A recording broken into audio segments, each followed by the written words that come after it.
Good evening students. तो आज की इस क्लास के अंदर अब हम लोग कन्फर्मेशन एनालिसिस को और आगे बढ़ाते हैं। हम अब तक एसाइक्लिक कंपाउंड्स की कन्फर्मेशन कंप्लीट कर चुके थे और एसाइक्लिक कंपाउंड्स की कन्फर्मेशन के बाद अब मैं स्टार्ट करता हूं conformational analysis of cyclic compounds. तो आप लोग हेडिंग डालिएगा, conformational analysis of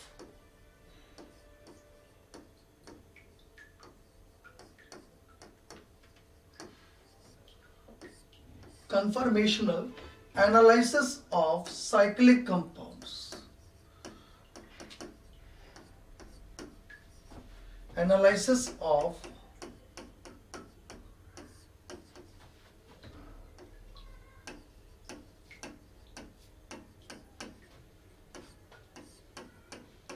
cyclic compounds।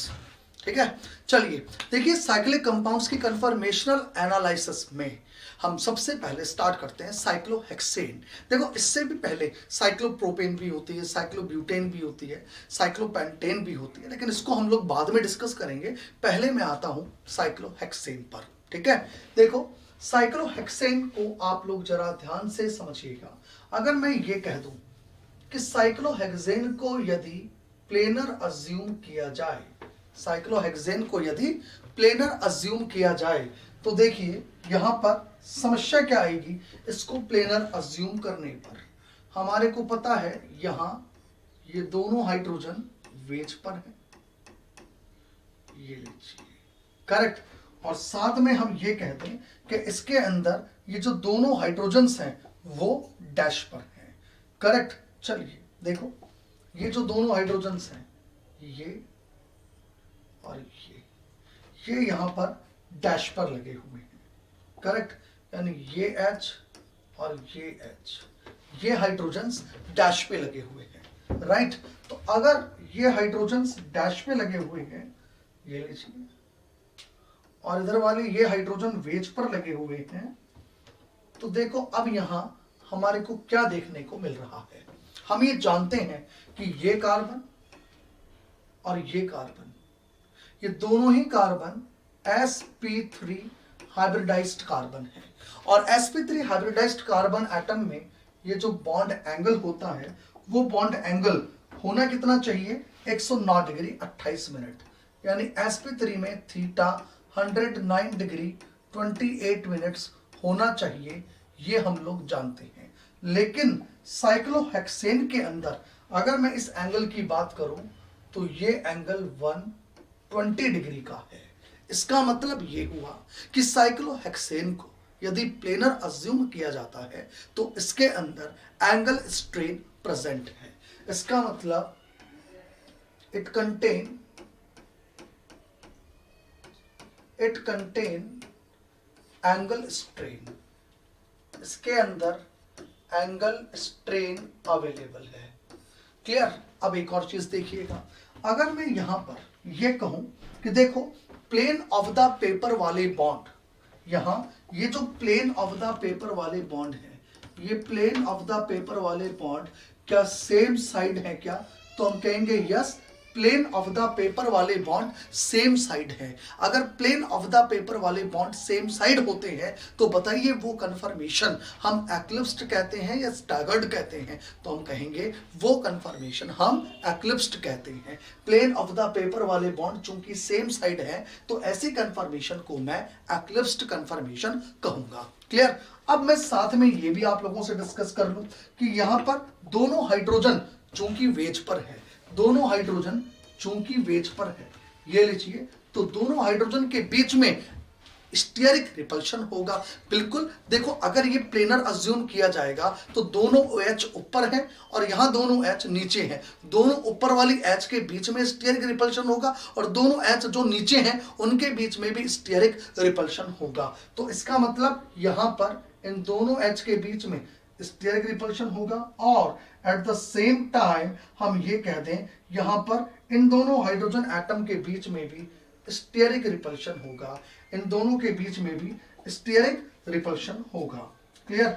और इस स्टेरिक रिपल्शन के कारण ये लीजिए यहां पर इन हाइड्रोजन के बीच में क्या हो रहे हैं, स्टेरिक रिपल्शन। ये लीजिए, तो मैं लिख देता हूं यहां कि यहां इस दोनों हाइड्रोजन के बीच में, यहां भी दोनों हाइड्रोजन के बीच में स्टेरिक रिपल्शन हो रहा है।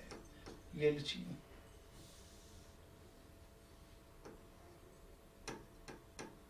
स्टेरिक रिपल्शन हो रहा है। और ये जो स्टेरिक रिपल्शन है, इस स्टेरिक रिपल्शन को हम कहते हैं एक्लिप्सिंग स्ट्रेन, बिकॉज ये स्टेरिक रिपल्शन तभी हो सकता है जब ये दोनों हाइड्रोजन एक्लिप्स्ड फॉर्म में हो। तो मैं इस रिपल्शन को एक नाम दे देता हूं, that is the eclipsing strain, that is the van der वाल रिपल्शन। हम जानते हैं स्टेरिक रिपल्शन, एक्लिप्सिंग स्ट्रेन। तो अगर साइक्लोहेक्सेन को प्लेनर अज्यूम किया जाता है तो हमें क्या नजर आ रहा है, दो प्रकार की स्ट्रेन इसके अंदर देखने को मिल रही है। और ये जो दोनों प्रकार की जो स्ट्रेन है, एंगल स्ट्रेन और एक्लिप्सिंग स्ट्रेन, हम ये कहेंगे दोनों प्रकार की जो स्ट्रेन है ये मिलकर सिस्टम की पोटेंशियल एनर्जी को बढ़ाती है, सिस्टम की पोटेंशियल एनर्जी को बढ़ाती है और उसकी स्टेबिलिटी को कम कर देती है। इसका मतलब साइक्लोहेक्सेन अपनी प्लेनर फॉर्म के अंदर बहुत ही ज्यादा एनर्जी रखती है और इसलिए इसकी स्टेबिलिटी बहुत ही कम होती है। तो हम ये कहेंगे कि दोनों प्रकार की जो स्ट्रेन होती है, एंगल स्ट्रेन और एक्लिप्सिंग स्ट्रेन, इन दोनों से both type of strain, both type of strain increase potential energy of system, increase potential energy of system, system की पोटेंशियल एनर्जी को बढ़ाती है। क्लियर? अगर पोटेंशियल एनर्जी को बढ़ाएगी, increase the potential energy of system, अगर पोटेंशियल एनर्जी को बढ़ाएगी तो स्टेबिलिटी को कम कर देगी। क्लियर? और स्टेबिलिटी अगर कम हो जाएगी तो हम ये कहेंगे इसका मतलब planar form of cyclohexane unstable होती है। अब मैं इसमें आगे की बात करता हूं। अगर planar form of cyclohexane unstable है तो इसका मतलब ये स्टेबिलिटी अटेन करने के लिए अपने आप को नॉन प्लेनर कर लेगी। तो हम क्या लिख सकते हैं, so in order to attain stability, in order to attain stability, in order to attain stability,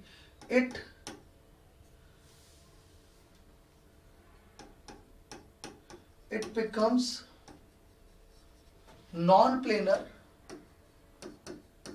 it becomes non-planar and staggered, it becomes non-planar and staggered. ये नॉन प्लेनर हो जाती है और स्टैगर्ड हो जाती है। अब एक चीज देखो, मैंने दो बातें बोली, it becomes non planar and staggered. Non planar क्यों होगी, तो नॉन प्लेनर के इसलिए होती है ताकि इसके अंदर उपस्थित एंगल स्ट्रेन दूर हो जाए, कम हो जाए। तो हम कहते हैं नॉन प्लेनर इसलिए होती है ताकि to remove angle strain, to remove angle strain. Clear? और स्टैगर्ड इसलिए होती है ताकि इसके अंदर जो एक्लिप्सिंग स्ट्रेन है, हाइड्रोजन एटम के बीच में जो स्टेरिक रिपल्शन है, वो स्टेरिक रिपल्शन कम हो जाए या कह दूं खत्म हो जाए। करेक्ट? तो हम कहते हैं to remove eclipsing strain, to remove eclipsing strain. Okay, इस प्रकार के ये फॉर्म अडॉप्ट करती है, यानी अपने आप को नॉन प्लेनर कर लेती है और स्टैगर्ड कर लेती है। देखो, अपने आप को नॉन प्लेनर और स्टैगर्ड, इसका क्या मतलब हुआ, जरा हम लोग समझते हैं इस बात को। देखिए, अपने आप को नॉन प्लेनर और अपने आप को स्टैगर्ड कर लेती है। इसका क्या मतलब है? इसका मतलब ये है कि that means it adopt chair conformation, ये अपने आप को चेयर फॉर्म में कन्वर्ट कर लेती है। हम कहें that means it adopt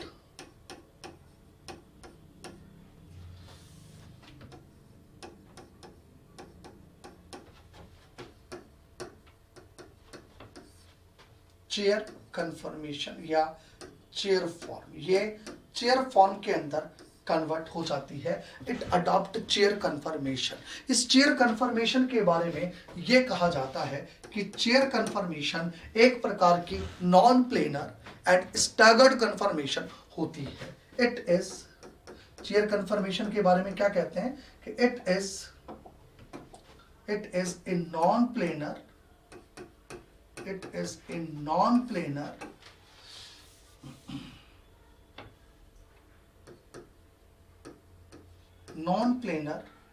and staggered conformation।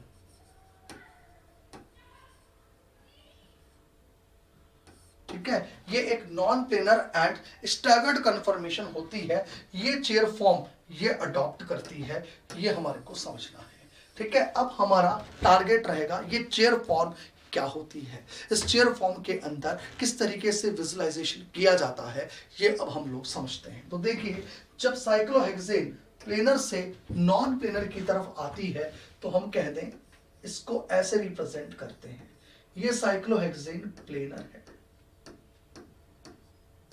Clear. और प्लेनर से ये किस में जाएगी, नॉन प्लेनर फॉर्म में, राइट, नॉन प्लेनर। अच्छा, ये कैसी फॉर्म है, हम कहेंगे एक्लिप्स्ड है। ये कैसी है, एक्लिप्स्ड है। और एक्लिप्स्ड से ये किस में जाएगी, हम कहेंगे स्टैगर्ड फॉर्म के अंदर जाएगी, राइट। और ये नॉन प्लेनर और स्टैगर्ड फॉर्म कौन सी होती है, हम कहें ये चेयर फॉर्म होती है। अब हमारा टारगेट है इस चेयर फॉर्म को समझना। ओके, इस चेयर फॉर्म को मैं आपको समझाता हूं, जरा आप लोग समझिएगा। देखो, मैं चेयर फॉर्म आप लोगों से डिस्कस कर रहा हूं, जरा देखेंगे आप लोग। देखिए, चेयर फॉर्म के लिए यह कहा जाता है कि इस चेयर फॉर्म के अंदर, ये लीजिए, इस प्रकार से हम बॉन्डिंग शो कर सकते हैं, राइट। इसके अंदर अगर देखा जाए तो ये 6 एटम्स हैं, 1 2 और 3 एटम ऊपर की तरफ है और 3 एटम हमारे को नीचे की तरफ दिखाई दे रहे हैं। ये लीजिए, ये जो मैंने येलो वाले एटम बनाए हैं ये नीचे की तरफ होते हैं और जो व्हाइट वाले एटम बनाए हैं ये ऊपर की तरफ होते हैं। हालांकि आपने ग्रुप थ्योरी के अंदर इसका विजुअलाइजेशन समझा होगा, फिर भी हम एक बार और देख लेते हैं। 3 एटम नीचे हैं और 3 एटम ऊपर हैं। ऊपर वाले एटम को हम अपवर्ड कार्बन एटम कह देते हैं और नीचे वाले एटम को हम डाउनवर्ड कार्बन एटम कह देते हैं। क्लियर, ये अपवर्ड कार्बन है, अपर कार्बन है और ये तीनों नीचे वाले कार्बन है, यानी डाउन कार्बन एटम्स होते हैं। अब मैं इन पर वैलेंसीज को इंडिकेट करता हूं। देखिए, इन पर लगी वैलेंसीज मैं इस तरीके से दिखाऊं, कह लीजिए,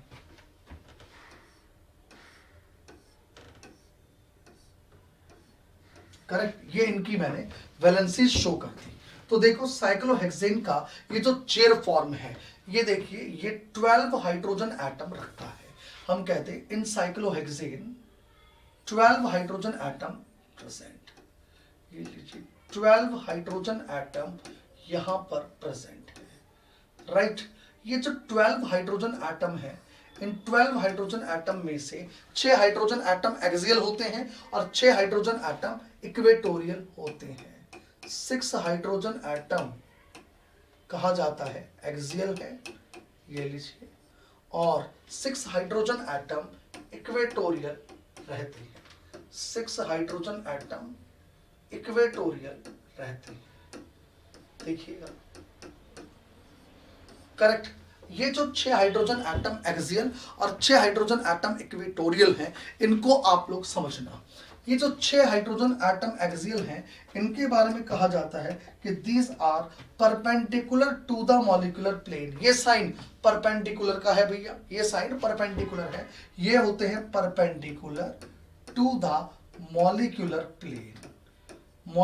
प्लेन के परपेंडिकुलर है। या ये कह दें कि जो आप लोग एक एक्सेस लगाते हो ना C3 साइक्लोहेक्सेन में, उस C3 के पैरेलल होते हैं। करेक्ट। या मैं ये कह दूं कि ये मॉलिक्यूलर प्लेन के परपेंडिकुलर हैं। मॉलिक्यूलर प्लेन इसमें है नहीं, बट मैं कह दूं कि जो 6 एटम्स में से 3 एटम जिस प्लेन में है, ये वाला या ऊपर वाले 3 एटम जिस प्लेन में है, उसके परपेंडिकुलर क्या होता है, ये एक्सियल बॉन्ड होते हैं। 3 एक्सियल ऊपर होते हैं और 3 एक्सियल नीचे होते हैं। तो perpendicular to the molecular plane, और इन मॉलिक्यूलर प्लेन के परपेंडिकुलर में ये कहा जाता है कि 6 एक्सियल ऊपर होते हैं। पहला एक्सियल ऊपर, दूसरा एक्सियल नीचे, तीसरा एक्सियल ऊपर, चौथा एक्सियल नीचे, पांचवा एक्सियल ऊपर, छठा एक्सियल नीचे। This are perpendicular to the molecular plane. और अगर मैं इक्वेटोरियल की बात करता हूं तो इक्वेटोरियल को समझना, वैसे ये कहा जाता है कि this are parallel to the molecular plane. Molecular plane के पैरेलल होते हैं, पर एग्जैक्टली अगर हम कहें तो मॉलिक्यूलर प्लेन से ये प्लस माइनस 19 डिग्री 28 मिनट्स पर होते हैं। तो मैं ये कह दूं कि यहां ये parallel to the molecular plane है। वैसे हम कह देते हैं, एक जनरल बात करूं तो हम कहते हैं parallel to the molecular plane. ये मॉलिक्यूलर प्लेन के पैरेलल है। बट एग्जैक्टली अगर मैं देखूं तो जो इक्वेटोरियल बॉन्ड्स हैं, इनमें देखो 3 इक्वेटोरियल तो आपको ऊपर की तरफ दिखेंगे। ध्यान से देखो, ये इक्वेटोरियल ऊपर की तरफ दिखेगा, ऊपर की तरफ जाता हुआ, ये इक्वेटोरियल ऊपर की तरफ जाता हुआ दिखेगा, और ये इक्वेटोरियल भी आपको ऊपर की तरफ जाता हुआ दिखेगा, यानी अपवर्ड जाता हुआ दिखेगा। और अगर आप लोग इन इक्वेटोरियल को देखें, जरा देखना आप लोग, मैं इन इक्वेटोरियल को बताता हूं। ये इक्वेटोरियल आपको नीचे की तरफ दिखेगा, ये इक्वेटोरियल भी आपको नीचे की तरफ दिखेगा, और ये इक्वेटोरियल भी आपको नीचे की तरफ दिखेगा।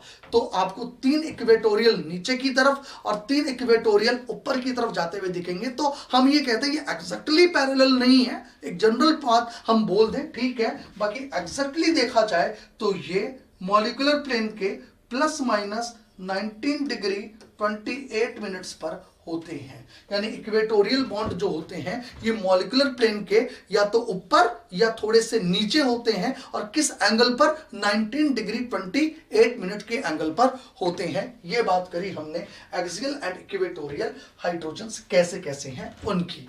आगे की बात करते हैं हम लोग। अब इसके अंदर 2 बातें आपको ध्यान रखनी है। ये एक स्टैगर्ड कन्फर्मेशन है, हम कहेंगे यस। ये एक नॉन प्लेनर फॉर्म है, हम कहेंगे यस। ये दोनों बातें हमारे को समझ में आ रही हैं। लेकिन अब अगर मैं यहां पर कहूं what is the bond angle, carbon carbon carbon bond angle कितना है, तो हमारे को पता है जब ये प्लेनर था तो प्लेनर में कितना था, हम कहें प्लेनर में ये 120 डिग्री था। प्लेनर के अंदर ये कितना था, 120 डिग्री था। होना कितना चाहिए था, 109 डिग्री 28 मिनट्स होना चाहिए था। ठीक है, तो बताइए यहां पर 109 डिग्री 28 मिनट्स एग्जैक्टली आ पाया, तो हम कहेंगे नहीं, एग्जैक्टली 109 डिग्री 28 मिनट्स यहां एंगल नहीं आ पाया। यहां जो बॉन्ड एंगल होता है वो होता है 111 डिग्री, ओके, और 05 मिनट, यानी 111 डिग्री और 5 मिनट्स का यहां बॉन्ड एंगल होता है। यानी एग्जैक्टली 109 डिग्री 28 मिनट्स भी नहीं होता है, लेकिन हाँ पहले की तुलना में एंगल स्ट्रेन कुछ कम हुई है। क्लियर। आगे की बात करता हूं। अब मैं अगर यहां डाइहेड्रल एंगल लेता हूं तो हम जानते हैं स्टैगर्ड फॉर्म के अंदर ये जो डाइहेड्रल एंगल्स होते हैं वो या तो होते हैं 60 डिग्री या होते हैं 180 डिग्री। या तो क्या होता है 60 डिग्री और एक होता है 180 डिग्री। स्टैगर्ड फॉर्म के अंदर यही होता है। करेक्ट। अब अगर मैं यहां पर डाइहेड्रल एंगल की बात करूं तो डाइहेड्रल एंगल होना कितना चाहिए, 60 डिग्री। कौन सा, किन के बीच में, हम कहें कि जहां 180 नहीं वहां पर फिर 60 डिग्री का डाइहेड्रल एंगल होना चाहिए। तो अब एक चीज ध्यान रखना कि डाइहेड्रल एंगल 60 डिग्री होना चाहिए, होना चाहिए, बट होता नहीं है। एग्जैक्टली 60 डिग्री डाइहेड्रल एंगल हमारे को यहां पे दिखाई नहीं देता है। जब हम इसका डाइहेड्रल एंगल देखते हैं तो वो आता है 56 डिग्री। एक्चुअली डाइहेड्रल एंगल ये आता है, लेकिन हाँ हम अगर जनरल बात करते हैं तो डाइहेड्रल एंगल हमें 60 डिग्री ही कहना है, हमें 56 डिग्री नहीं कहना है। इस बात को जरा आप लोग ध्यान रखिएगा। अगर मैं जनरल बात करूं तो हमारे को डाइहेड्रल एंगल 60 डिग्री ही कहना है। याद रखिएगा, हम कभी भी 180 डिग्री 60 डिग्री ही कहेंगे, कभी भी हम 56 डिग्री नहीं कहेंगे। बट हाँ, पता होना चाहिए एग्जैक्टली डाइहेड्रल एंगल कितना है, 56 डिग्री। बॉन्ड एंगल कितना है, 111 डिग्री 5 मिनट्स। और इक्वेटोरियल बॉन्ड्स एक मॉलिक्यूलर प्लेन से 19 डिग्री 28 मिनट से ऊपर और नीचे की तरफ होते हैं। करेक्ट, ये बात करी हमने चेयर फॉर्म के एक सिंपल रिप्रेजेंटेशन की। ओके, जिसके अंदर मैंने आपको बताया कि 12 हाइड्रोजन में से 6 हाइड्रोजन एक्सियल हैं, 6 इक्वेटोरियल हैं। एक्सियल कैसे हैं, इक्वेटोरियल कैसे हैं, इन सब की मैंने आप लोगों से चर्चाएं करी। ठीक है, अब मैं जो चर्चाएं कर रहा हूं आपसे, अब उनको आप लोग समझना। ये जो चेयर फॉर्म है ये तो मैंने आपको समझा दिया है। अब मैं आपसे जो डिस्कशन करूंगा वो डिस्कशन करूंगा कि चेयर फॉर्म का न्यूमान्स प्रोजेक्शन फॉर्मूला कैसे लिखा जाता है। ये मैंने जो चेयर फॉर्म आपको बताई, देखो मैं आपको पढ़ा चुका हूं, ये मैं आपको सोहर्स रिप्रेजेंटेशन बता रहा हूं। ये चेयर फॉर्म का कौन सा रिप्रेजेंटेशन है, सोहर्स। सोहर्स कैसे है जरा आप लोग देखिएगा। अगर मैं यहां ये हाइड्रोजन ये वैलेंसीज मार्क करता हूं, ये लीजिए, करेक्ट, तो केवल इतना सा पोर्शन जो मैंने मार्क किया है, केवल उस पोर्शन को आप लोग गौर से देखो। अगर आप उस पोर्शन को गौर से देखोगे तो आपको स्टैगर्ड कन्फर्मेशन दिखेगा और आपको सोहर्स रिप्रेजेंटेशन दिखेगा। इसका मतलब ये जो साइक्लोहेक्सेन का मैंने फॉर्मेट ड्रॉ करके दिया है, ये एक सोहर्स रिप्रेजेंटेशन है। अब इस सोहर्स रिप्रेजेंटेशन को हम न्यूमान्स में कैसे बनाएंगे, अब हमें ये समझना है। तो मैं आपको समझाता हूं, देखेंगे आप लोग, हेडिंग डालेंगे न्यूमान्स प्रोजेक्शन ऑफ चेयर कन्फर्मेशन। अब मैं आपसे चेयर कन्फर्मेशन का न्यूमान्स प्रोजेक्शन फॉर्मूला कैसे ड्रॉ किया जाता है वो डिस्कस कर रहा हूं। न्यूमान्स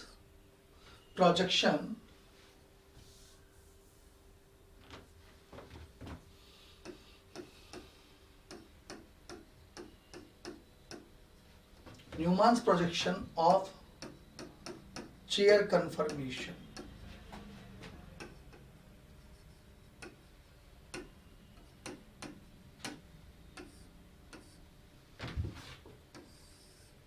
देखिएगा,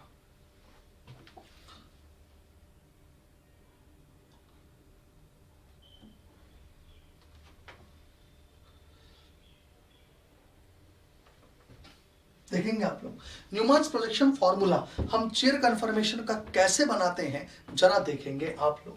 देखो, ये मैंने यहां चेयर फॉर्म बनाई, करेक्ट, और ये मैंने इस पर लगे हाइड्रोजन्स यानी वैलेंसीज रिप्रेजेंट करी, करेक्ट, ये रिप्रेजेंटेशन करती।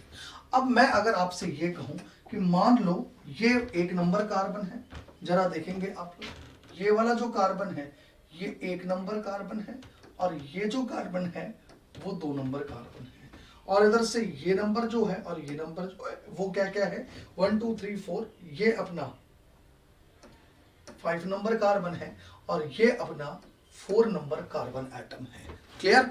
अब मैं आप लोगों से कहूं कि देखो 1 नंबर और 2 नंबर कार्बन का अगर मैं फ्रंट व्यू आप लोगों को बताऊं, क्या मतलब, जरा देखना, ये मैंने यहां एक सर्किल लिया और मैंने कहा कि ये जो कार्बन है 1 नंबर, ये 1 नंबर कार्बन ये है, ये 1 नंबर है, this one is the 1 number carbon, और इस 1 नंबर के जस्ट पीछे जो 2 नंबर कार्बन है उसको मैंने सर्किल से बना दिया। यानी कि मैंने इस सोहर्स को, मैंने ये जो सोहर्स है ना, ये जो सोहर्स है इसका फ्रंट व्यू बनाया। इस कार्बन को, इस हिस्से को मैंने कहा आप ऐसे सामने की तरफ देखो। क्लियर। मैंने कहा केवल, अरे देखो भाई देखो, मैंने कहा केवल इस पोर्शन को देखो, केवल इस पोर्शन को देखो और बाकी किसी को मत देखो, तो आपको ये वाला फ्रंट कार्बन दिखेगा और ये वाला बैक कार्बन दिखेगा, यानी कि सर्किल दिखेगा।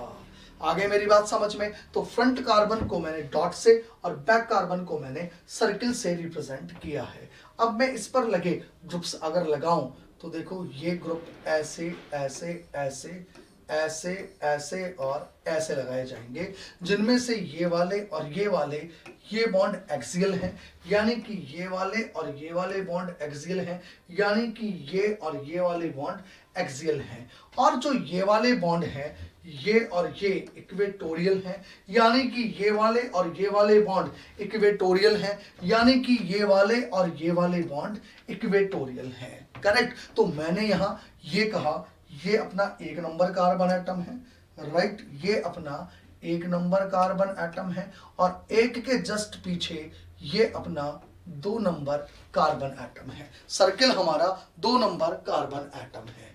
अब मैं यहां पर आपसे डिस्कस कर रहा हूं यहां ये 5 नंबर और 4 नंबर एटम का व्यू। ओके, तो देखो इधर ये मैंने यहां फिर एक सर्किल बनाया और मैंने कहा ये इसका फ्रंट वाला कार्बन एटम है। क्लियर? तो बताइए फ्रंट वाला कार्बन एटम, ये मैं पोर्शन यहां पर अलग से बनाता हूं। देखो अब मैं हिस्सा ये वाला बना रहा हूं, जरा आप लोग देखेंगे, ये लीजिए, ये लीजिए, ये हिस्सा मैंने कुछ ऐसे बनाया और मैंने कहा ये हमारा 5 नंबर कार्बन है और ये हमारा 4 नंबर कार्बन है। ये 5 नंबर है और ये 4 नंबर है, और ये क्या था 1 नंबर और ये 2 नंबर। अब 5 नंबर जो है वो फ्रंट कार्बन एटम है और जो 4 नंबर है वो बैक कार्बन एटम है, सर्किल है। क्लियर? अब मैं इन पर लगे हुए ग्रुप्स की बात करूं अगर, तो ये लीजिए, ये इन पर लगे हुए ग्रुप्स हैं। क्लियर? ये लीजिए, ये इन पर लगे हुए ग्रुप्स मैंने लगा दिए। अब आप ध्यान से देखिए, ये 5 नंबर फ्रंट कार्बन है, ये मैंने 5 नंबर बोला, और ये जो बैक कार्बन एटम है, सर्किल है, ये लीजिए, उसको मैंने 4 नंबर बोला। ये लीजिए 5 नंबर और 4 नंबर की कहानी हो गई। और मैं ये कह रहा हूं, यहां पर समझना, यहां मैं ये कह रहा हूं ये बॉन्ड और ये बॉन्ड एक्सियल बॉन्ड है, बिकॉज ये बॉन्ड और ये बॉन्ड ये है और ये बॉन्ड एक्चुअली ये है।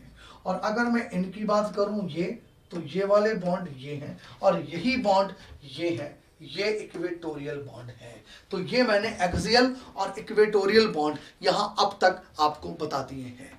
अब मैं जो बताने जा रहा हूं इसको जरा आप ध्यान से समझिएगा, बड़ी गजब की बात है। अब आप देखना इसका विजुअलाइजेशन पूरा क्लियर हो जाएगा, जरा देखेंगे। देखो ये वाला जो हिस्सा है 1 नंबर और 5 नंबर एटम आपस में जुड़े हैं। अरे 1 नंबर और 5 नंबर एटम आपस में जुड़े हैं, ध्यान से देखो आप लोग। करेक्ट? और 1 नंबर और 5 नंबर आपस में किससे जुड़े हैं? हम कहेंगे 6 नंबर से जुड़े हैं। किससे जुड़े हैं? 6 नंबर से जुड़े हैं। अब मैं आपसे जो कह रहा हूं जरा देखना, ये 1 नंबर के साथ 6 नंबर कार्बन ऐसे जुड़ा है और 6 नंबर से 5 नंबर ऐसे जुड़ा है। ये 2 एटम है और इन दोनों के बीच में ये वाला एटम अपना 6 नंबर एटम है। ये एटम कौन है? अपना 6 नंबर एटम है। करेक्ट? अब आपसे मैं ऐसे कह दूं कि ये जो 1 नंबर और 6 नंबर के बीच में ये रहा बॉन्ड एक, ये लीजिए, करेक्ट, यहां से इसके बाद ये अपना 6 नंबर एटम है, ये लीजिए, और इससे क्या लगा हुआ है? इससे लगा हुआ है ये एटम। बताओ, यही तो हिस्सा है हमारा। करेक्ट? अब अगर मैं आपसे ये कह दूं कि बताइए 1 नंबर से ये वाला बॉन्ड ऐसे लगा हुआ है और 1 नंबर लगा हुआ किससे है? ये 5 नंबर से वाया 6 नंबर। ये लीजिए, ये हमारा 5 नंबर है। करेक्ट? और मैं आपसे ये कह दूं इनके बीच में कौन सा कार्बन है? ये रहा हमारा 6 नंबर कार्बन। क्लियर? ये हमारा 6 नंबर कार्बन एटम है। Is it clear? ये मेरी बात आपके समझ में आ गई? बिकॉज आपको फ्रंट एटम 1 नंबर और 5 नंबर बताए गए हैं और ये आपस में वाया 6 नंबर कार्बन एटम जुड़े हुए हैं। अब आप बड़े ही ध्यान से समझिएगा, बहुत ही गजब की बात अब मैं यहां बताने वाला हूं। देखो, जब आप इसको उठाते हो और फ्रंट से देखते हो, यानी आप जब ये वाला बॉन्ड ऐसे देखते हो, ये बॉन्ड ऐसे था और ये दिखाते हो ऐसे, फिर आप इसको भी ऐसे दिखाते हो, यानी इसको भी ऐसे दिखाते हो, इसको भी ऐसे दिखाते हो। अब मैं कहूं पूरे मॉलिक्यूल को ऐसे दिखाते हो। पूरे मॉलिक्यूल को जब ऐसे दिखाओगे, ऐसे उठा के दिखाओगे, है ना, ऐसे उठा के दिखाओगे तो आपका जो ये एक्सियल बॉन्ड है, ये एक्सियल बॉन्ड पीछे चला जाएगा और इक्वेटोरियल बॉन्ड सामने की तरफ आएगा। अरे ये 6 नंबर एटम पर जो ये एक्सियल बॉन्ड है और ये जो इक्वेटोरियल बॉन्ड है, अरे ये कैसे कैसे हो जाएंगे जब आप इस मॉलिक्यूल को यूं उठाते हो, ऐसे उठाते हो, यानी ये हिस्सा भी ऐसे उठा, ये हिस्सा भी ऐसे उठा, ये वाला हिस्सा यूं उठा, ये भी ऐसे उठा, पूरा मॉलिक्यूल ऐसे उठा, तो जो एक्सियल बॉन्ड है 6 नंबर का वो पीछे चला गया और इक्वेटोरियल सामने आ गया। इसका मतलब मैं यहां पर ये दिखाऊंगा, देखो इधर कि ये यहां वेज और ये यहां डैश, तो कहूंगा वेज पर तो कौन है, इक्वेटोरियल, और डैश पे कौन चला गया, एक्सियल। ये मैंने आपको यहां पर एक्सियल और इक्वेटोरियल बॉन्ड्स लगा के बताए 6 नंबर कार्बन एटम पर। क्लियर। अब आप ध्यान से देखिए कि पीछे सर्किल पर 2 नंबर कार्बन है, सर्किल का मतलब 4 नंबर कार्बन है, और ये 2 नंबर और 4 नंबर कार्बन देखो इस कार्बन से जुड़े हुए हैं, और इस कार्बन को मैं कह रहा हूं 3 नंबर कार्बन। इसको मैं क्या कह रहा हूं, 3 नंबर कार्बन। अब आपको ध्यान से मैं इसमें और एक चीज बताऊं, देखो ध्यान से समझना, ये जो 3 नंबर कार्बन यहां पर जुड़ा हुआ है, वो एक तो देखो इस वाले बॉन्ड से जुड़ा हुआ है, ये लीजिए एक बॉन्ड तो ये है इसका, क्लियर, और एक बॉन्ड इसके अंदर ये है, ये लीजिए एक बॉन्ड ये है और एक बॉन्ड ये है, और ये दोनों आपस में किससे जुड़े हैं, इस 3 नंबर कार्बन एटम से जुड़े हुए हैं। क्लियर। और इस 3 नंबर कार्बन एटम पर ये एक बॉन्ड एक्सियल है और ये एक बॉन्ड इक्वेटोरियल है। चलिए वो कोई दिक्कत वाली बात नहीं है। इसका मतलब ये हुआ कि मैं यहां ऐसे बताऊंगा, ये एक बॉन्ड लगा हुआ है, ये लीजिए एक बॉन्ड ये लगा हुआ है, क्लियर, और ये दोनों बॉन्ड आपस में किससे जुड़े हैं, ये इस 3 नंबर कार्बन एटम से जुड़े हुए हैं। इसको मैं कह रहा हूं ये 3 नंबर कार्बन एटम है। क्लियर। अब ये जो 3 नंबर कार्बन एटम है, इस 3 नंबर कार्बन एटम पर देखिएगा ये ग्रुप्स लगे हुए हैं, एक वेज और एक डैश। अब ये वेज और डैश कौन कौन है जरा वो देखते हैं। हमारा मॉलिक्यूल ये ऐसे उठता था यूं, तो जब ये ऐसे उठेगा तो बताओ एक्सियल पोर्शन ये आपके अब सामने आएगा और जो इक्वेटोरियल पोर्शन है वो पीछे चला जाएगा। अरे 3 नंबर एटम पर जो ये एक्सियल और ये जो इक्वेटोरियल यहां लगा हुआ है वो कुछ ऐसे है, ये एक्सियल है ये इक्वेटोरियल है, तो मैं कह रहा हूं जब मैं इसको ऐसे उठाऊंगा ऐसे, तो जो एक्सियल बॉन्ड है, ये जो एक्सियल बॉन्ड है ये सामने की तरफ आएगा, इक्वेटोरियल पीछे की तरफ चला जाएगा। इसका मतलब ये हुआ कि यहां हम लोग ये कहेंगे कि एक्सियल बॉन्ड ये है और ये हमारा इक्वेटोरियल बॉन्ड है। ये हमने चेयर फॉर्म की, ये हमने इस हॉर्स रिप्रेजेंटेशन की, इस चेयर फॉर्म का न्यूमान्स प्रोजेक्शन फॉर्मूला ड्रॉ किया है। ये चेयर का हॉर्स रिप्रेजेंटेशन था और ये न्यूमान्स रिप्रेजेंटेशन है। तो ये आप लोगों को कैसे बनाया गया आप लोगों के समझ में आ गई होगी बात। इसको मैं एक बार हटा देता हूं, ये लीजिए, इससे हमें कोई मतलब नहीं है, ये हट गया हमारा, ठीक है। चलिए अब आप ध्यान से देखिएगा, यहां अगर मैं इस पूरे मॉलिक्यूल के लिए आपको कहता हूं कि ऐसे उठाओ, देखो ये पूरा मॉलिक्यूल आप ऐसे उठाओ, तो अब आपको आराम से ये चेयर फॉर्म दिखाई दे रही है। ये 1 नंबर और 2 नंबर यहां, ये 5 नंबर और 4 नंबर यहां, दोनों 1 और 5 आपस में 6 से फ्रंट से जुड़ रहे हैं और ये पीछे सर्किल से जुड़ रहे हैं 3 नंबर के थ्रू। ये मैंने यहां न्यूमान्स प्रोजेक्शन फॉर्मूला ड्रॉ किया, चेयर कन्फर्मेशन का, उतारेंगे आप। अब देखिएगा आगे, अब मैं बात करता हूं चेयर कन्फर्मेशन के बाद बोट कन्फर्मेशन की, जरा इसको भी आप लोग देखेंगे, हेडिंग डालेंगे boat conformation.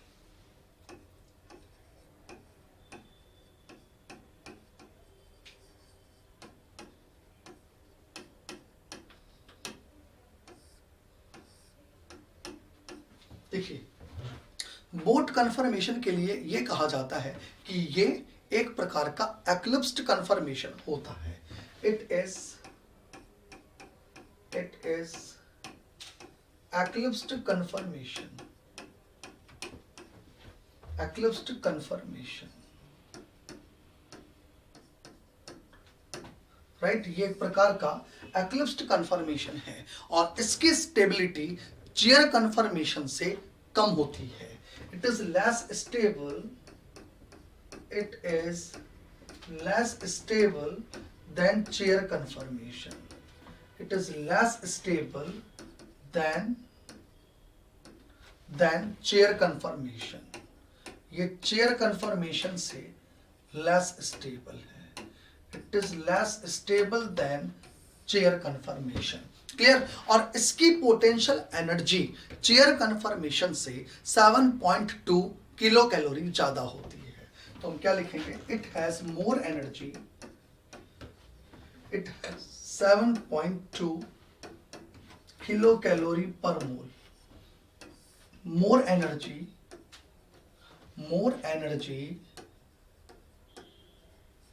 than chair form।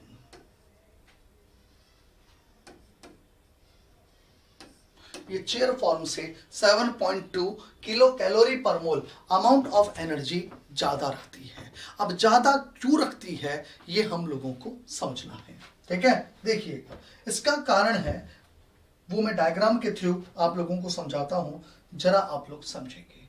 देखिए, मैंने यहां चेयर फॉर्म के साथ बोट फॉर्म का एक कंपैरिजन करना है। देखो, बोट फॉर्म ऐसे बनाई जाती है। अगर मैं बोट फॉर्म की बात करूं तो बोट फॉर्म कुछ इस तरीके से बनाई जाती है, जरा देखेंगे आप लोग।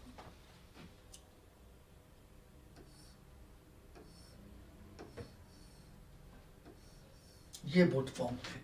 अब बोट फॉर्म के अंदर लगे हुए ये हाइड्रोजन्स मैं कुछ इस प्रकार से शो करूं। देखो, इधर ये हाइड्रोजन्स लगे हैं, ये हाइड्रोजन्स लगे हैं, इधर से ये और ये हाइड्रोजन्स लगे हैं, ये और ये हाइड्रोजन्स लगे हैं, ये और ये हाइड्रोजन्स लगे हैं, करेक्ट? ये लीजिए,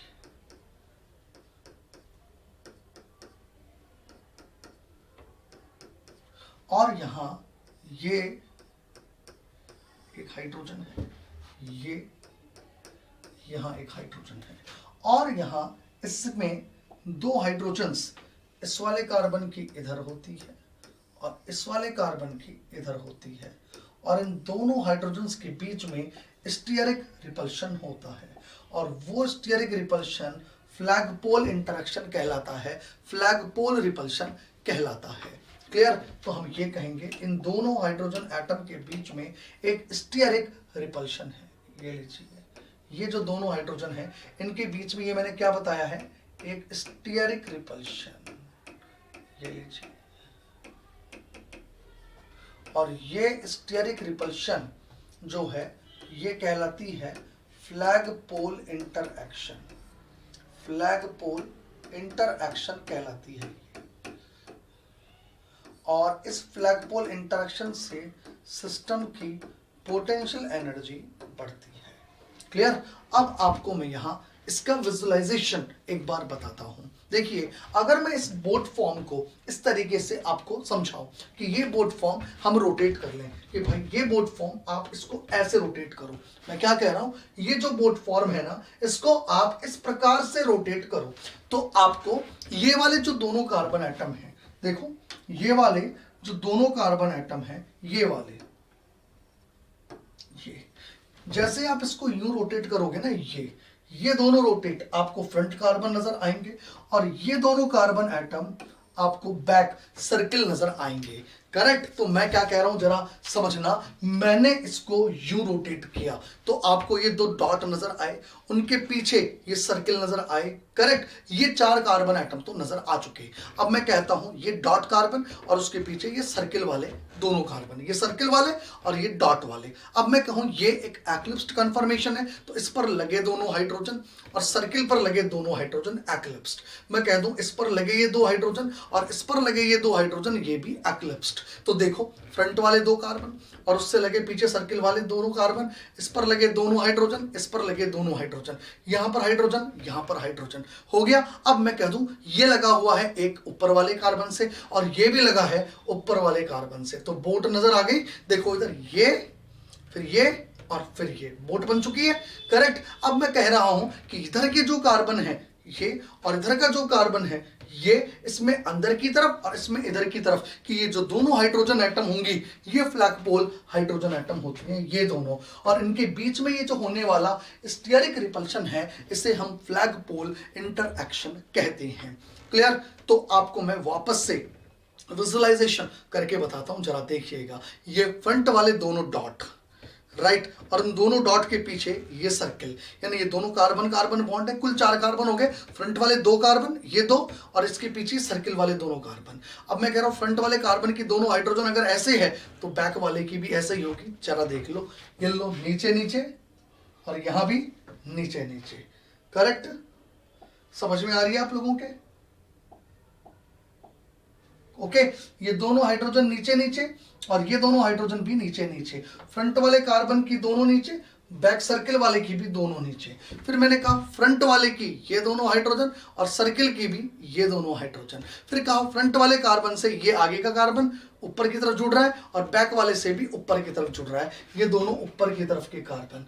क्लियर। अब ये जो ऊपर की तरफ के कार्बन है इसकी दोनों वैलेंसी, एक आपकी तरफ एक मेरी तरफ, और इसकी भी एक आपकी तरफ एक मेरी तरफ। क्लियर। तो जो इस वाले कार्बन की जो मेरी तरफ की है और इधर वाले की जो आपकी तरफ की है, ये दोनों क्या बन गई? फ्लैगपोल वैलेंसीज, और उन पर लगे हाइड्रोजन फ्लैगपोल हाइड्रोजन, और उनके बीच का स्टीयरिक रिपल्शन फ्लैगपोल इंटरएक्शन, जो सिस्टम की पोटेंशियल एनर्जी को बढ़ाता है। क्लियर। तो अब मैं इसके अंदर देखो एक बार न्यूमान्स प्रोजेक्शन फॉर्मूला आपको इसका ड्रॉ करके बताता हूं। जैसे आप इसका न्यूमान्स देखोगे आपको ये विजुअलाइजेशन और भी क्लियर हो जाएगा। जरा देखेंगे आप लोग, मैं इसका न्यूमान्स प्रोजेक्शन फॉर्मूला ड्रॉ करता हूं, जरा आप लोग समझेंगे। देखो देखो न्यूमान्स प्रोजेक्शन फॉर्मूला जरा आप लोग देखेंगे इसका। देखिए, अगर मैं यहां ये कहूं कि ये जो फ्रंट वाले कार्बन एटम है, ये जो फ्रंट वाले कार्बन एटम है, ये लीजिए, और ये जो सर्किल है इनको जरा मैं ड्रॉ करता हूं। क्लियर। इसको मैंने यूं घुमाया था, यूं। करेक्ट। तो जैसे मैं इसको यूं घुमा रहा हूं तो देखो मैं नंबरिंग दे रहा हूं। एक बार ये 1 नंबर दे देता हूं, ये 2 नंबर दे देता हूं, फिर ये 3 नंबर लगा है, ये आपका 4 नंबर लगा है, ये 5 नंबर लगा है, ये 6 नंबर लगा है। क्लियर। जैसे ही मैंने इसको यूं घुमाया, ऐसे घुमाया, तो देखो ये आपका 1 नंबर और 2 नंबर हो गया, और साथ में ये वाला आपका ये 5 नंबर और ये 4 नंबर हो गया। अब मैं इस पर लगे हाइड्रोजन्स एक बार लगा देता हूं, ये हाइड्रोजन्स, ये हाइड्रोजन्स, ये हाइड्रोजन्स, ये हाइड्रोजन्स, और इसके जस्ट पीछे, इसके जस्ट पीछे ये हाइड्रोजन्स, ये हाइड्रोजन्स, ये हाइड्रोजन्स, ये हाइड्रोजन्स, ये मैंने यहां पर पीछे की तरफ के हाइड्रोजन्स भी शो कर दिए हैं। अब आप समझना आगे की बात। अब मैं इस पर लगे ये हाइड्रोजन मेंशन करता हूं, ये दोनों हाइड्रोजन एक्लिप्स्ड हैं, ये दोनों हाइड्रोजन एक्लिप्स्ड हैं, ये भी दोनों हाइड्रोजन एक्लिप्स्ड हैं, और इधर से ये दोनों हाइड्रोजन भी एक्लिप्स्ड हैं। क्लियर।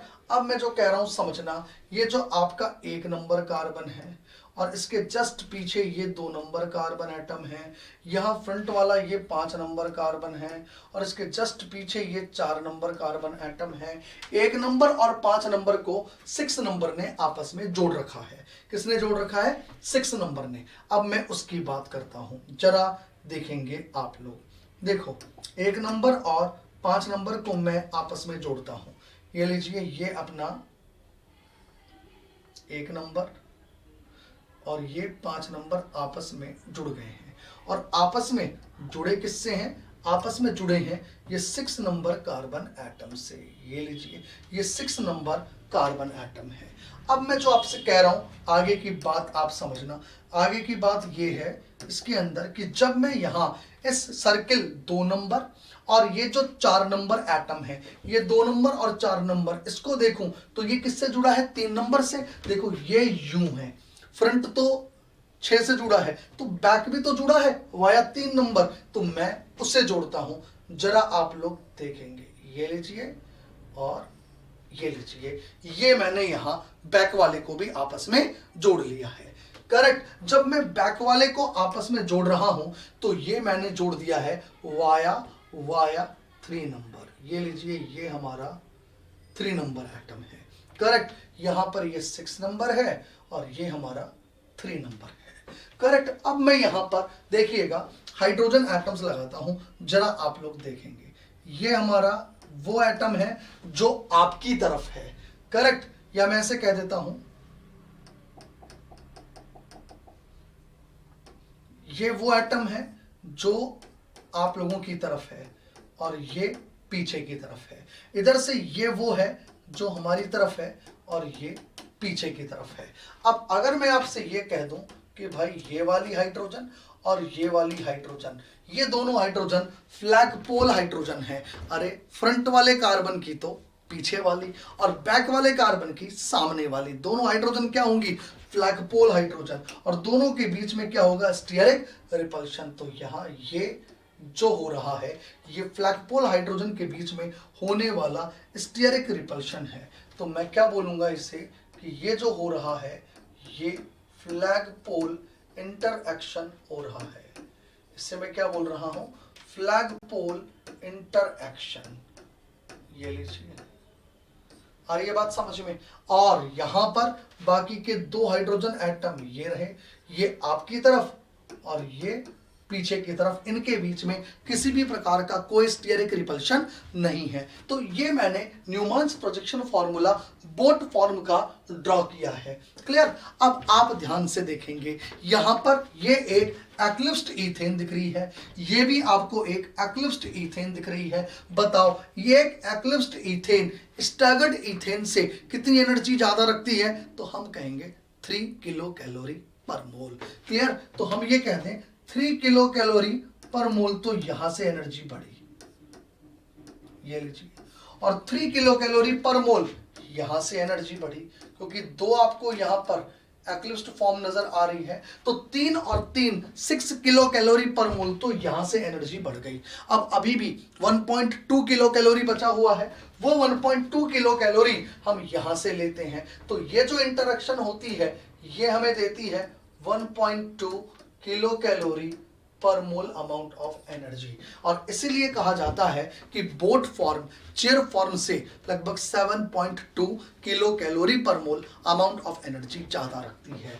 तो हम ये कहते हैं 3 kilo calorie plus 3 kilo calorie और प्लस 1.2 किलो कैलोरी, जब हम इसको ऐड करते हैं तो ये आता है 7.2 किलो कैलोरी पर मोल अमाउंट ऑफ एनर्जी, जो कि बोट फॉर्म की चेयर फॉर्म से ज्यादा होती है। ये मैंने आप लोगों से डिस्कस किया बोट फॉर्म, बोट कन्फर्मेशन।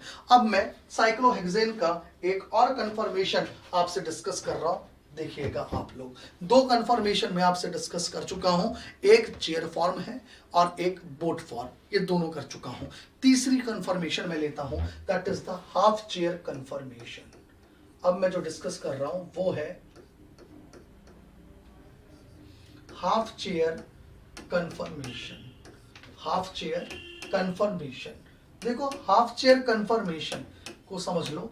ये कहा जाता है हाफ चेयर कन्फर्मेशन जो है ये चेयर फॉर्म की सबसे ज्यादा एनर्जी रखने वाली कन्फर्मेशन होती है। तो हम ये कहते हैं सबसे पहले तो कि इट हैज हाईएस्ट एनर्जी, ये सबसे ज्यादा एनर्जी रखने वाली कन्फर्मेशन है। It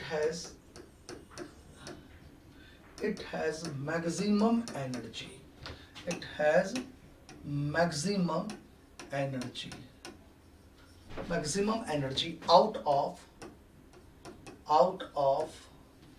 all conformation of cyclohexane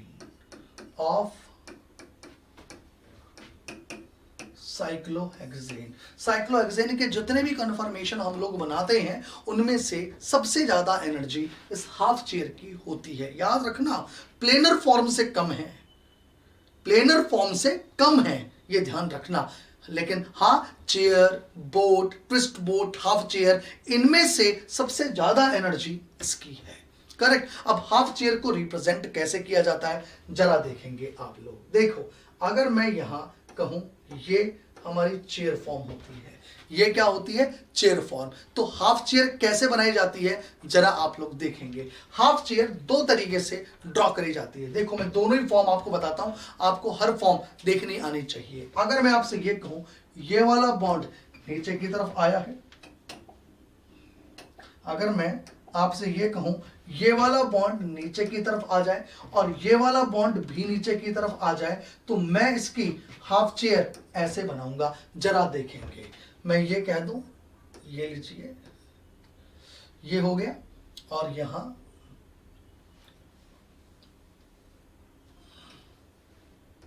ये हो गया, और ये लीजिए। This one is the half chair form, जिसके अंदर ये सारे एटम एक प्लेन में है और एक प्लेन से थोड़ा नीचे है। एक तरीका तो ये होता है हाफ चेयर बनाने का। क्लियर? एक तरीका हाफ चेयर बनाने का और है, जरा वो भी आप लोग समझ लो। हाफ चेयर का जो एक और तरीका है वो क्या है, जरा देखेंगे आप लोग। अगर मैं ये कह दूं कि ये वाले जो दो एटम हैं, अब तक तो मैं बॉन्ड से कह रहा था, जो येलो कलर से मैंने आपको बताया कि ये बॉन्ड भी नीचे की तरफ आ जाए, ये बॉन्ड भी नीचे की तरफ आ जाए, तो आपके ये 5 एटम एक ही प्लेन में आ जाएंगे। 1 2 3 4 और ये 5 हुआ, और हम इस तरीके से हाफ चेयर को बनाएंगे। क्लियर? अब अगर मैं यहां पर आपसे ये कहूं कि ये जो एटम है ये एटम नीचे की तरफ जाए और ये एटम थोड़ा ऊपर की तरफ आए, तो ये वाला एटम ऐसा होने पर क्या होगा? ये वाला एटम, ये वाला एटम, ये वाला एटम और ये वाला एटम, ये चारों एटम एक ही प्लेन में आ जाएंगे। और मैं इसको ऐसे दिखाऊंगा, जरा देखना। देखो ये जहां, देखो मैं क्या बता रहा हूं, समझना।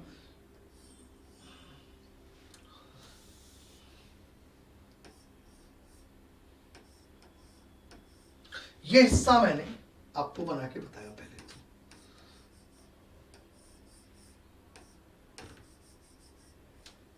ये लीजिए, ये हिस्सा मैंने आपको ऐसे बताया, और मैं आपसे क्या कह रहा हूं, बाकी के एटम को मैं आपसे ये कहूं, ये लीजिए। करेक्ट? यहां एक एटम ये रहा, एक एटम ये रहा। इस तरीके से यहां पर हाफ चेयर बनाई जाती है, और ये बाकी के एटम ये रहे। तो आप देखो इस प्रकार की अगर मैं हाफ चेयर ड्रॉ करता हूं तो 4 एटम एक प्लेन में है और एक एटम ऊपर है और एक एटम नीचे है, तो ये दोनों ही हाफ चेयर फॉर्म बनाई जाती है। तो किसी भी तरीके से आप इस हाफ चेयर को बना सकते हो। Both are half chair. और यह कहा जाता है कि जो हाफ चेयर फॉर्म है इसकी एनर्जी सबसे ज्यादा होती है। It is highly unstable confirmation of cyclohexane, most unstable confirmation of cyclohexane, इसका एनर्जी सबसे ज्यादा कहा जाता है। क्लियर? चलिए, हाफ चेयर मैंने आपको बनानी समझा दी है। अब मैं आगे की बात करता हूं, जरा आप लोग देखेंगे। देखिए, हाफ चेयर के बाद अब मैं बात करता हूं ट्विस्ट बोट कन्फर्मेशन की। ट्विस्ट बोट कन्फर्मेशन को जरा आप लोग समझेंगे, ठीक है? देखिए, हेडिंग डालेंगे ट्विस्ट बोट कन्फर्मेशन।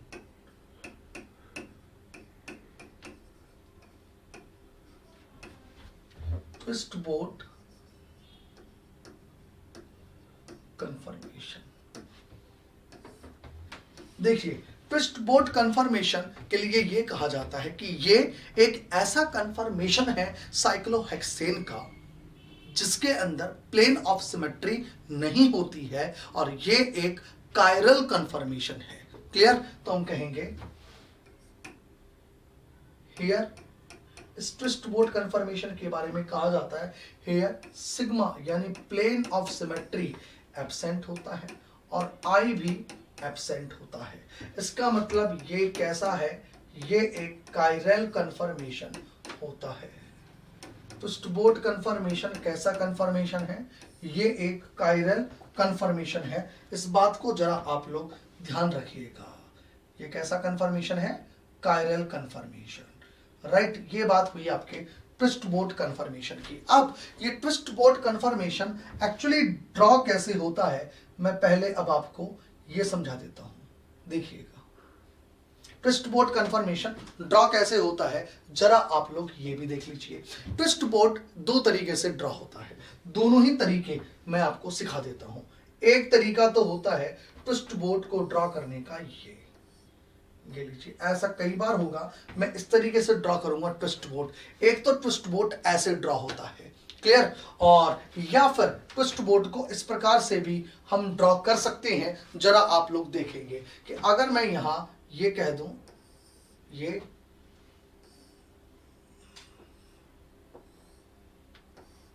लीजिए, एक ट्विस्ट बोट इस तरीके से ड्रॉ होता है, यानी बोट को अगर मैं ट्विस्ट कर दूं, बोट मतलब एक बोट थी इस तरीके से दो प्लेन में, ऐसे, ये ऐसे, ये ऐसे, अगर मैं इसको हल्का सा ट्विस्ट कर दूं तो ये क्या कहलाता है, ट्विस्ट बोट कन्फर्मेशन। क्लियर, याद रहे, एक ट्विस्ट बोट ऐसे बनाया जाता है और ट्विस्ट बोट इस तरीके से भी बनाए जाते हैं, ये आप लोगों को ध्यान रहना जरूरी है।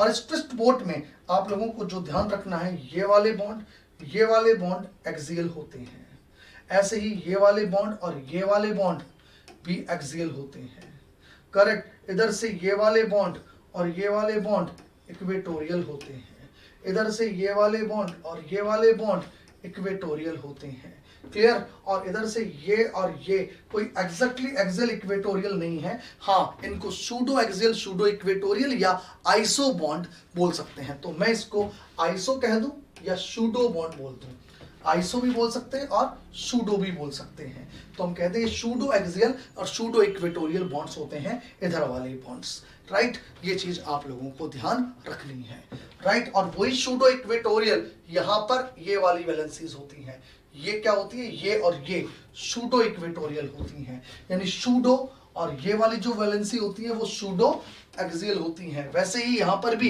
एक एक्सियल सूडो है, एक इक्वेटोरियल सूडो है, यहां पर भी एक एक्सियल सूडो है, एक वैलेंसी सूडो इक्वेटोरियल है, यानी ये वैलेंसी आइसो कह दूं या मैं इनको सूडो वैलेंसी भी कह सकता हूं। ये लीजिए, सूडो, यानी सूडो एक्सियल, सूडो इक्वेटोरियल, इन दोनों में से कोई एक। ऐसे ही मैं यहां पर भी इनको क्या कह सकता हूं, सूडो, ये आपको ध्यान रखना है। ऐसे ही यहां पर भी ये और ये दोनों वैलेंसीज कैसी हैं, सूडो इक्वेटोरियल, सूडो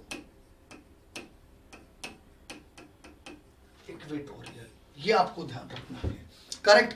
याद रखना, ये जो बोट फॉर्म होती हैं और ट्विस्ट बोट फॉर्म होती हैं, these are the flexible conformers of cyclohexane. ऐसा कई बार होगा कि साइक्लोहेक्सेन के कंपाउंड जो होते हैं वो एग्जैक्टली चेयर फॉर्म में एग्जिस्ट नहीं करते, बल्कि वो अपनी फ्लेक्सिबल कन्फर्मर्स में एग्जिस्ट करते हैं, या तो बोट फॉर्म में या ट्विस्ट बोट फॉर्म के अंदर। तो हम क्या लिख सकते हैं यहां पर, ये चीज आप ध्यान रखना, हम यहां लिख सकते हैं boat conformation and twist boat. याद रखना क्या कह रहा हूं, एक तो होता है बोट कन्फर्मेशन, एक तो boat and twist boat conformation, boat and twist boat, इन दोनों के बारे में यह कहा जाता है कि ये दोनों फ्लेक्सिबल कन्फर्मर्स होते हैं चेयर फॉर्म के, ठीक है। ये साइक्लोहेक्सेन कैसे कह दूं, these are the flexible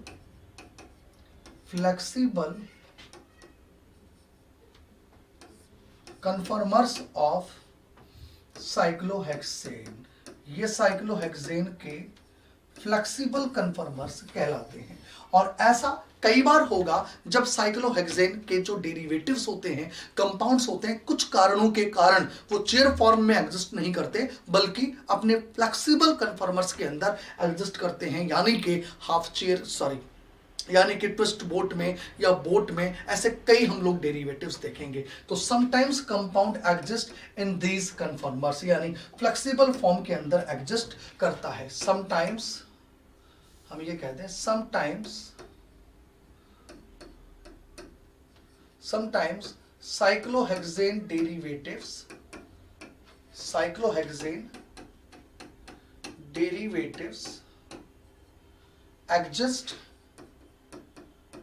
exist in their flexible form, या कह दो फ्लेक्सिबल कन्फर्मेशन के अंदर एग्जिस्ट करती है। ऐसा कई बार होगा जिसके अंदर कंपाउंड इस फॉर्म के अंदर एग्जिस्ट करेगा, ये हम लोगों को ध्यान रखना है। क्लियर? अब वो कौन कौन से कंपाउंड्स होते हैं ये हम लोग आगे जाके पढ़ेंगे जब हम लोग साइक्लिक कंपाउंड्स के अंदर साइक्लोहेक्सेन डेरिवेटिव्स का मोस्ट स्टेबल कन्फर्मर कौन सा है इनकी स्टडी करेंगे। तो हम देखेंगे कहीं चेयर फॉर्म होती है, कहीं ट्विस्ट बोट होती है, कहीं बोट फॉर्म होती है, उनके कारण क्या है, क्यों ऐसा हो रहा है, इन सब की चर्चाएं हम लोग डिटेल में करेंगे आगे जाने के बाद। तो फ्लेक्सिबल कन्फर्मर कोई पूछे कौन से होते हैं साइक्लोहेक्सेन के, तो हम कहेंगे boat form and twist boat. तो twist boat and boat conformations are the flexible conformers of cyclohexane. तो ये मैंने अब तक आप लोगों से साइक्लोहेक्सेन के 4 कन्फर्मर से डिस्कस किए। कौन कौन से? एक चेयर फॉर्म, एक बोट फॉर्म, एक ट्विस्ट बोट और एक हाफ चेयर। चलिए अब आप पिछली स्लाइड एक बार इसको उतार लीजिए, इसको उतार लीजिए एक बार आप लोग। चलिए अब मैं यहां आगे की बात करता हूं। देखिए इतनी सारी कन्फर्मर्स हमने साइक्लोहेक्सेन की डिस्कस करी। अब मैं बात करूं, अगर मैं इन कन्फर्मेशंस की रिलेटिव एनर्जी की बात करूं, देखो अगर मैं इनमें रिलेटिव एनर्जी की बात करूं तो रिलेटिव एनर्जी के बारे में क्या कहा जाता है, तो हम कहें सबसे ज्यादा एनर्जी हाफ चेयर की होती है। रिलेटिव एनर्जी का मतलब है पोटेंशियल एनर्जी की चर्चाएं हो रही है यहां।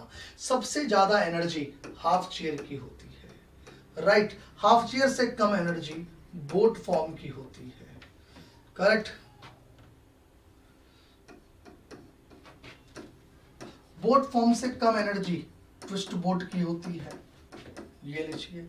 और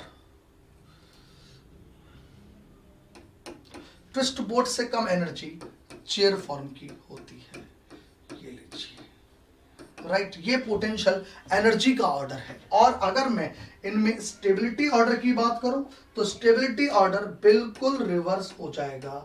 अगर मैं इनकी स्टेबिलिटी ऑर्डर की बात करूं तो स्टेबिलिटी ऑर्डर के बारे में क्या कहा जाता है कि हाफ चेयर की स्टेबिलिटी सबसे कम होगी और सबसे ज्यादा स्टेबिलिटी चेयर फॉर्म की होगी। तो स्टेबिलिटी ऑर्डर क्या कहा जाएगा यहां जरा देखेंगे। सबसे ज्यादा स्टेबिलिटी चेयर फॉर्म की होगी, ये लीजिए। चेयर फॉर्म से कम स्टेबिलिटी ट्विस्ट बोट की होगी, ये लीजिए, राइट। फिर किसकी होगी? ट्विस्ट बोट की होगी। ट्विस्ट बोट से कम स्टेबिलिटी बोट फॉर्म की होगी और सबसे कम स्टेबिलिटी हाफ चेयर की कही जाएगी। सबसे कम स्टेबिलिटी किसकी कही जाएगी? हाफ चेयर की। ये लीजिए, ये मैंने बात करी यहाँ इनकी रिलेटिव स्टेबिलिटी की। और अभी मैंने आपको थोड़ी देर पहले बताया कि इन सभी प्रकार के कन्फर्मर में से ये जो ट्विस्ट बोट कन्फर्मर था, इस ट्विस्ट बोट इसके अंदर कोई प्लेन ऑफ सिमेट्री नहीं है, ना कोई सेंटर ऑफ सिमेट्री है। ये एक कायरल कन्फर्मेशन कहा जाता है। बाकी सभी प्रकार के कन्फर्मर्स के अंदर प्लेन ऑफ सिमेट्री प्रेजेंट होती है, चाहे वो चेयर हो, चाहे वो हाफ चेयर हो और चाहे वो बोट फॉर्म हो। Twist boat is one of the कन्फर्मर जिसके अंदर किसी भी प्रकार का कोई प्लेन ऑफ सिमेट्री नहीं होता है और वो कायरल कहा जाता है। इस बात को आप लोग ध्यान रखना, ठीक है। चलिए अब मैं बात करता हूं इसमें आगे की, चला देखेंगे आप लोग। अब मैं बात कर रहा हूं साइक्लोहेक्सेन के अंदर फ्लिपिंग की, यानी फ्लिपिंग इन साइक्लोहेक्सेन। देखिएगा अब हमारे बीच में चर्चाएं होंगी साइक्लोहेक्सेन में फ्लिपिंग की। देखो भाई, फ्लिपिंग इन साइक्लोहेक्सेन,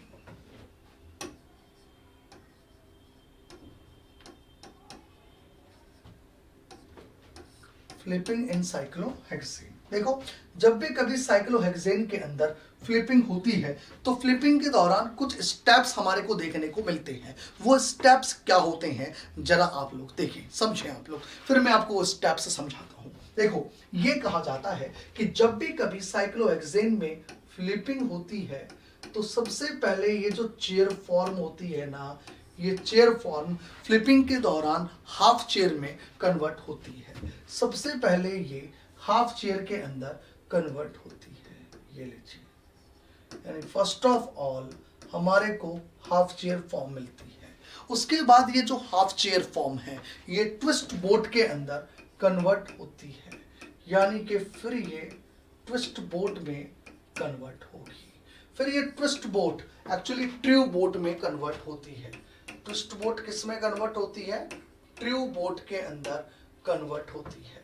और ये जो ट्रू बोट है, ये ट्रू बोट वापस से ट्विस्ट बोट के अंदर कन्वर्ट होती है।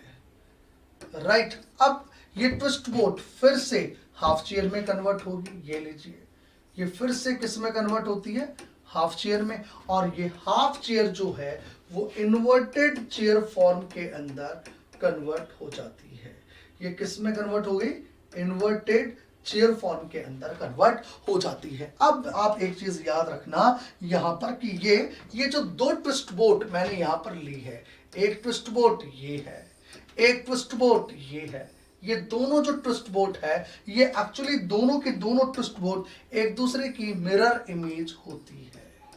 ये लीजिए, जो कि एक दूसरे के ऊपर सुपर इम्पोज नहीं होती, लेकिन याद रहे फ्लिपिंग के दौरान इन दोनों का जो अमाउंट होता है वो रिएक्शन मिक्सचर के अंदर 1:1 के अंदर एग्जिस्ट करता है। यानी ये दोनों फॉर्म हमेशा मिक्सचर में बराबर अमाउंट के अंदर एग्जिस्ट करती है। इसीलिए साइक्लोहेक्सेन किसी भी टेम्परेचर पर ले ली जाए, है ना, ये दोनों फॉर्म्स अगर हमेशा बराबर एग्जिस्ट करेगी तो ये कभी भी सिस्टम ऑप्टिकल एक्टिविटी शो नहीं करेगा। It is always optically inactive. जबकि यहां एक ऐसा कन्फर्मर अवेलेबल है जो कि कायरल है, ऑप्टिकली एक्टिव है, लेकिन एट द सेम टाइम उसका अमाउंट जितना ही अमाउंट उसका एनेंटियोमर भी एग्जिस्ट कर रहा है, इसलिए ओवरऑल मिक्सचर ऑप्टिकली इनएक्टिव होता है। इस बात को आप लोग ध्यान रखिएगा हमेशा। तो फ्लिपिंग के क्या क्या स्टेप होते हैं, आई थिंक आप सभी लोगों को समझ में आ गए होंगे कि सबसे पहले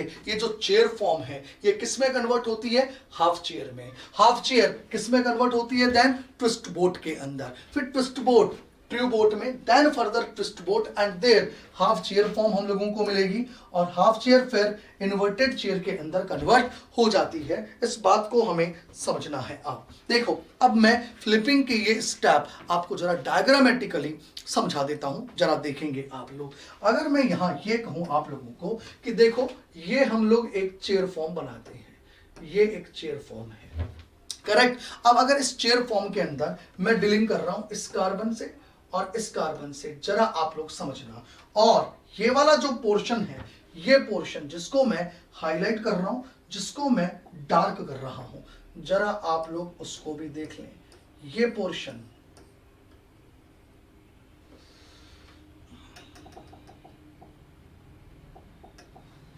ये जो पोर्शन है, ये 2 3 4 और इस पोर्शन जिसको मैं डार्क कर रहा हूं, जरा देखना।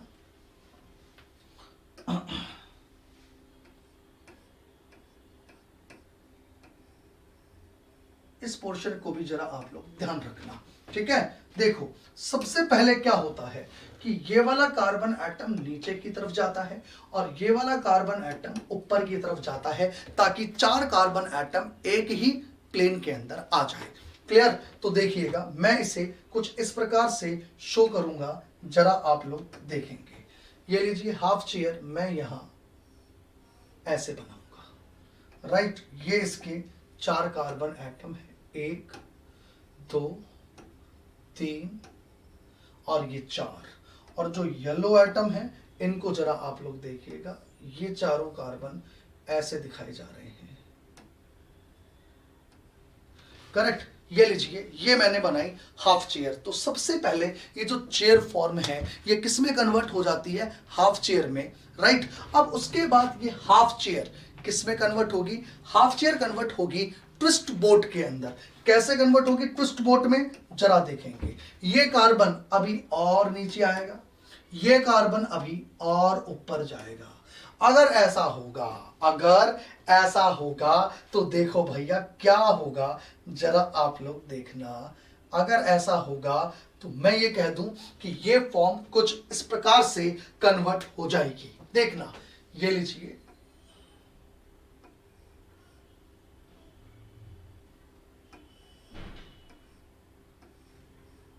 ये लीजिए, करेक्ट। और मैं जो कह रहा हूं जरा देखिएगा, ये बॉन्ड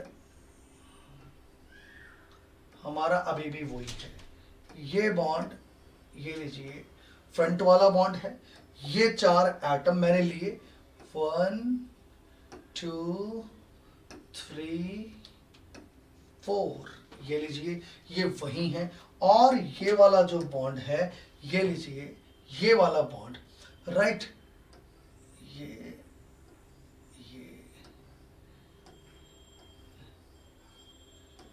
ये हिस्सा हमारा ऐसे है। और यहां पर ये लीजिए ये दो है। इसे कहा जाता है ट्विस्ट बोट फॉर्म। क्लियर? तो चेयर पहले किस में कन्वर्ट हुई? हाफ चेयर में। और हाफ चेयर किस में कन्वर्ट हो गई? ट्विस्ट बोट में। देन ये ट्विस्ट बोट ट्रू बोट में कन्वर्ट हो जाता है। और ट्रू बोट हम लोग इस तरीके से ड्रॉ करेंगे, ये ट्रू बोट बनता है।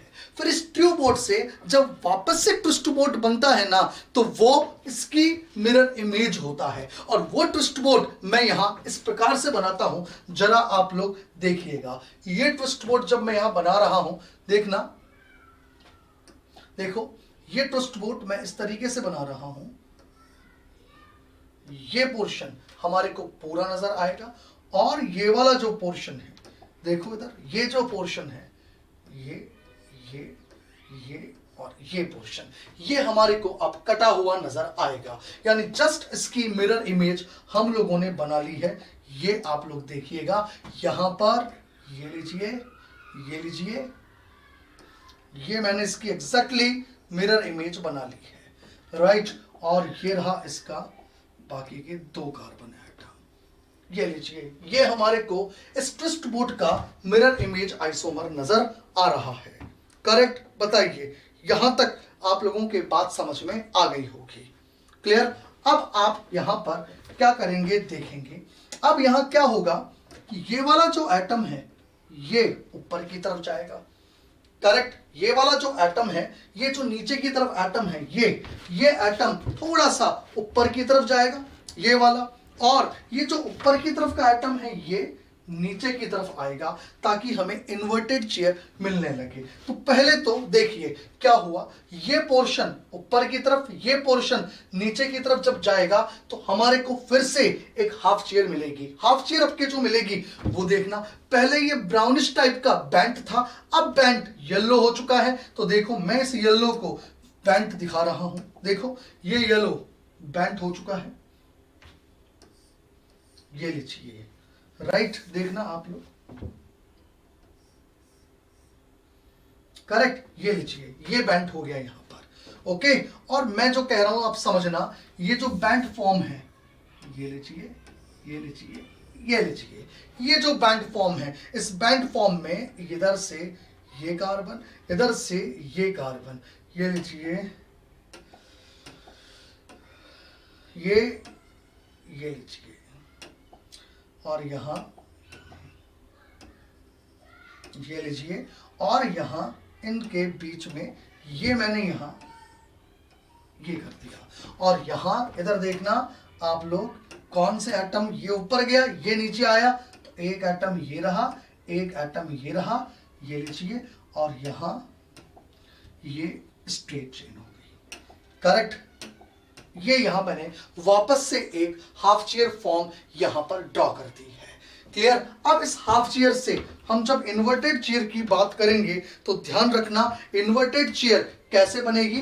अगर ये एटम ऊपर की तरफ जाए और ये एटम नीचे की तरफ जाए, तो हमारे को इन्वर्टेड चेयर यहां पर नजर आने लगेगी। देखो कैसे, अगर ये एटम ऊपर की तरफ जाए और ये एटम नीचे की तरफ आए, तो हमारे को देखो ये चेयर मिलेगी, ये लीजिए, ये चेयर मिलेगी। और इस चेयर में जो येलो बॉन्ड्स हैं, वो येलो बॉन्ड्स मैं यहां पर बना रहा हूं। देखो भाई, जो येलो बॉन्ड्स हैं, वो येलो बॉन्ड्स मैं यहां पर बना रहा हूं। वो येलो बॉन्ड्स देखो कैसे रहा, ये एटम कैसे आ गया नीचे की तरफ, ये ऊपर की तरफ चला गया भैया। ये वाला जो पोर्शन है, ये पोर्शन ये ऊपर की तरफ चला गया, और ये जो पोर्शन है वो नीचे की तरफ आ गया है। और हमारे को यहां पर ये फॉर्म कुछ इस प्रकार से मिलती है।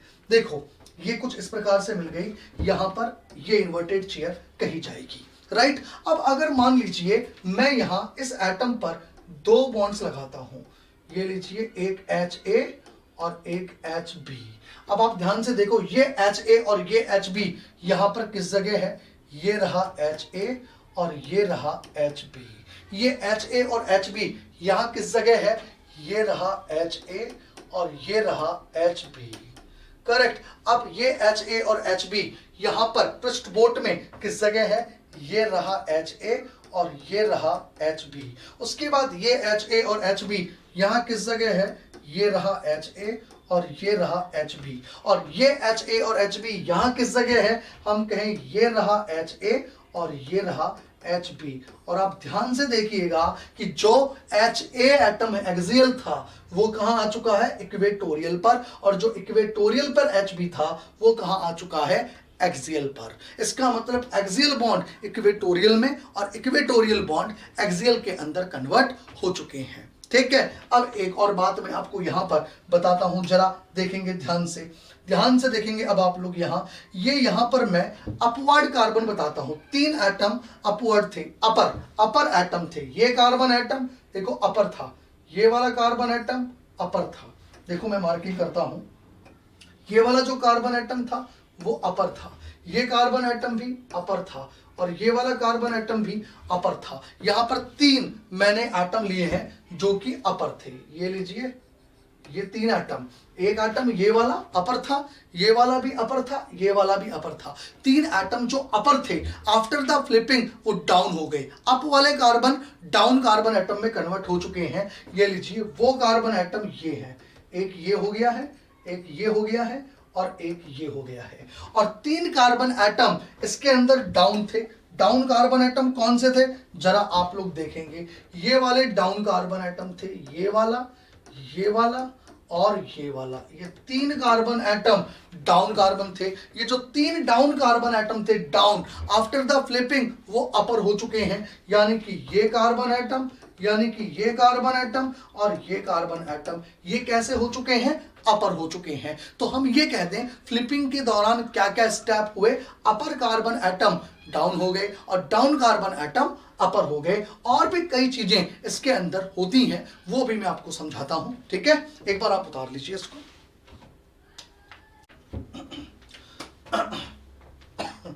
देखिए, अब जब भी कभी फ्लिपिंग होती है तो इस फ्लिपिंग से क्या क्या इफेक्ट पड़ते हैं कंपाउंड पर, जरा आप लोग वो समझिएगा। ये बहुत ही इंपॉर्टेंट बात है, जरा देखेंगे आप लोग। देखिए, जब भी कभी फ्लिपिंग होती है साइक्लोहेक्सेन में तो देखो इससे होता क्या है।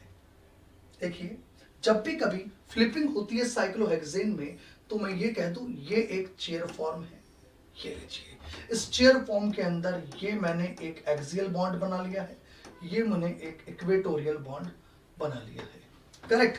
अब यहां जैसे ही फ्लिपिंग होगी तो फ्लिपिंग से क्या होगा, जरा देखिएगा, ये चेयर इन्वर्टेड चेयर के अंदर कन्वर्ट हो जाएगा। और जो ये वाला कार्बन था ना, ये वाला कार्बन एटम, अब ये वाला कार्बन एटम हो जाएगा जिसमें HA एक्सियल से इक्वेटोरियल हो जाएगी और HB इक्वेटोरियल से एक्सियल हो जाएगी।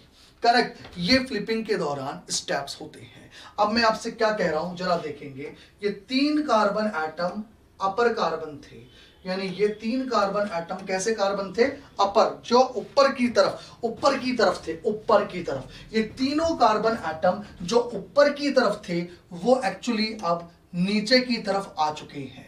यानी अपवर्ड कार्बन फ्लिपिंग के दौरान डाउनवर्ड में आ जाते हैं। और ये जो डाउनवर्ड कार्बन थे ना, ये वाला डाउनवर्ड कार्बन था, ये डाउनवर्ड था, ये डाउनवर्ड था। और ये डाउनवर्ड कार्बन किस में कन्वर्ट हो गया, देखो इधर, ये अपवर्ड में कन्वर्ट हो गया।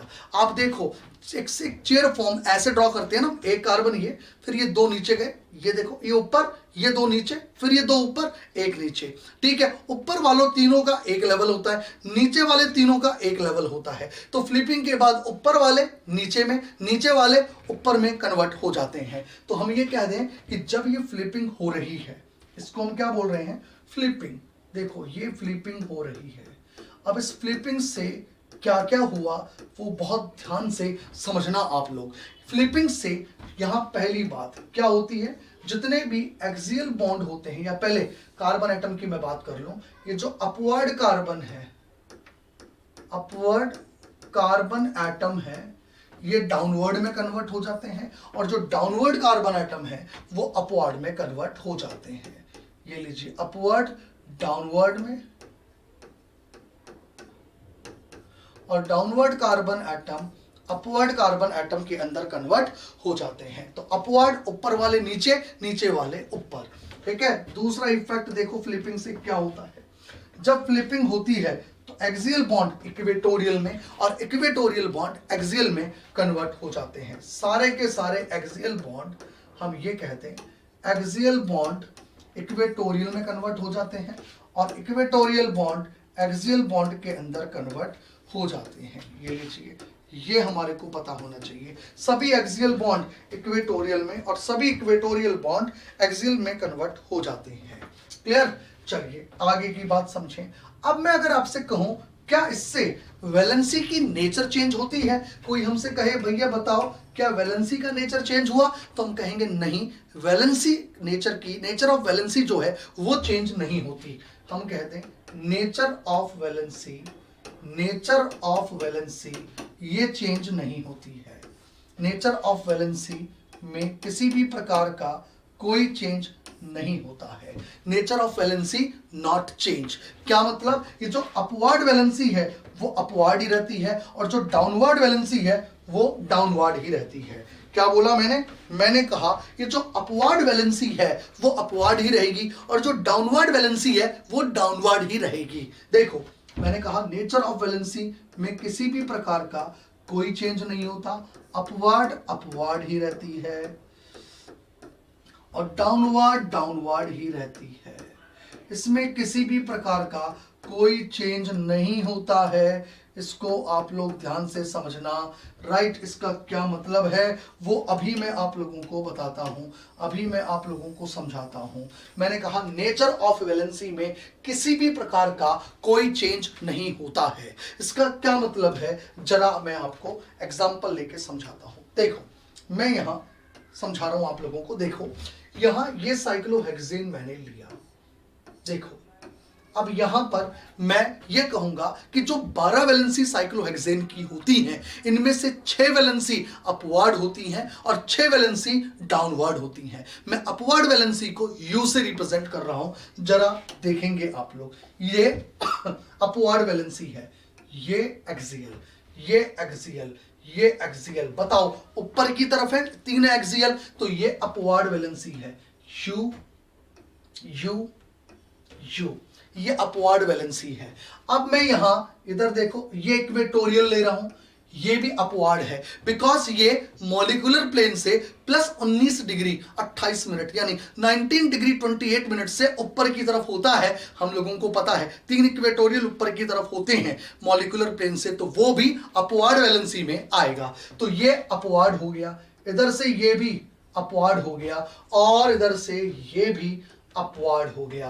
तो देखो भाई मैंने क्या बोला, मैंने बोला 3 तो इक्वेटोरियल अपवर्ड हैं और 3 एक्सियल अपवर्ड हैं, ये अपवर्ड वैलेंसी कहलाती है। अब मैं आता हूं डाउनवर्ड वैलेंसी पे। जरा डाउनवर्ड वैलेंसी को आप देखना, मैं किन्हें कह रहा हूं डाउनवर्ड वैलेंसी। देखेंगे आप लोग डाउनवर्ड वैलेंसी कौन सी होती है, जो नीचे की तरफ होती है। नीचे की तरफ कौन है, देखो ये डाउनवर्ड वैलेंसी है, ये भी डाउनवर्ड वैलेंसी है, ये भी डाउनवर्ड वैलेंसी है। करेक्ट। अब इसके अलावा 3 तो एक्सियल हो गई डाउनवर्ड, और कौन होती हैं 3 इक्वेटोरियल भी डाउनवर्ड वैलेंसी होती है। क्यों, बिकॉज वो मॉलिक्यूलर प्लेन के 19 डिग्री 28 मिनट से नीचे की तरफ होती है। याद करो मैंने कहा था equatorial plus minus 19 degree 28 minutes. Correct. अब मैं ये देखो ये डाउनवर्ड्स बनाता हूं, ये भी डाउनवर्ड्स है, देखो ये भी डाउनवर्ड्स है और ये भी डाउनवर्ड्स है। आ गई मेरी बात समझ में आप लोगों को। अब मैं यहां क्या बताना चाह रहा हूं, जरा देखना आप लोग गजब की चीज। जैसे यहां फ्लिपिंग होती है, अब मैंने यहां पर क्या करवा दी, फ्लिपिंग करवा दी। राइट। तो जैसे इसके अंदर मैं फ्लिपिंग करवाऊंगा तो फ्लिपिंग से ये चेयर फॉर्म इन्वर्टेड चेयर के अंदर कन्वर्ट हो जाती है, जिसमें सभी एक्सियल बॉन्ड इक्वेटोरियल में, सभी इक्वेटोरियल बॉन्ड एक्सियल में कन्वर्ट होते हैं। ये मैंने कहा सभी अपवर्ड कार्बन डाउनवर्ड में, सभी डाउनवर्ड कार्बन अपवर्ड कार्बन में कन्वर्ट होते हैं। लेकिन नेचर ऑफ वैलेंसी में मैंने कहा किसी भी प्रकार की कोई चेंजेस नहीं आती, यानी अपवर्ड वैलेंसी अपवर्ड ही रहती है, डाउनवर्ड वैलेंसी डाउनवर्ड ही रहती है। क्या मतलब हुआ इसका, जरा देखेंगे। ये मैंने इसकी इन्वर्टेड चेयर फॉर्म बनाई। जैसे ही मैंने ये इन्वर्टेड चेयर फॉर्म बनाई, आप देखिएगा इससे क्या हुआ। मैं कार्बन एटम जरा मार्क कर देता हूं। मैंने कहा ये वाला जो कार्बन एटम है ना, ये कार्बन एटम जिसको मैंने 1 नंबर कहा, वो 1 नंबर मैं यहां बनाऊंगा, ये यहां आ जाता है, राइट। और इसके रेस्पेक्ट में मैं रिलेटिव पोजीशन आगे की आगे चलता बनाता चलता हूं। ये 2 नंबर है, ये 3 नंबर है, ये 4 नंबर है, ये 5 नंबर है और ये 6 नंबर है। ये 1 नंबर यहां जाता है, ये 2 नंबर यहां बोला जाता है, 3 नंबर यहां बोला जाता है, 4 यहां बोला जाता है, 5 यहां बोला जाता है और 6 नंबर ये हो जाता है, राइट। अब मैं सबसे पहले यहां पर देखिए क्या कह रहा हूं, जरा देखेंगे आप लोग, राइट। यहां मैं ये कह दूं, ये एक्सियल बॉन्ड है, ये क्या बन जाएगा, इक्वेटोरियल, ये लीजिए। और ये जो इक्वेटोरियल बॉन्ड है, ये जो इक्वेटोरियल बॉन्ड है, ये क्या बन जाएगा, एक्सियल, ये लीजिए। ये मैंने आपको बता दिया।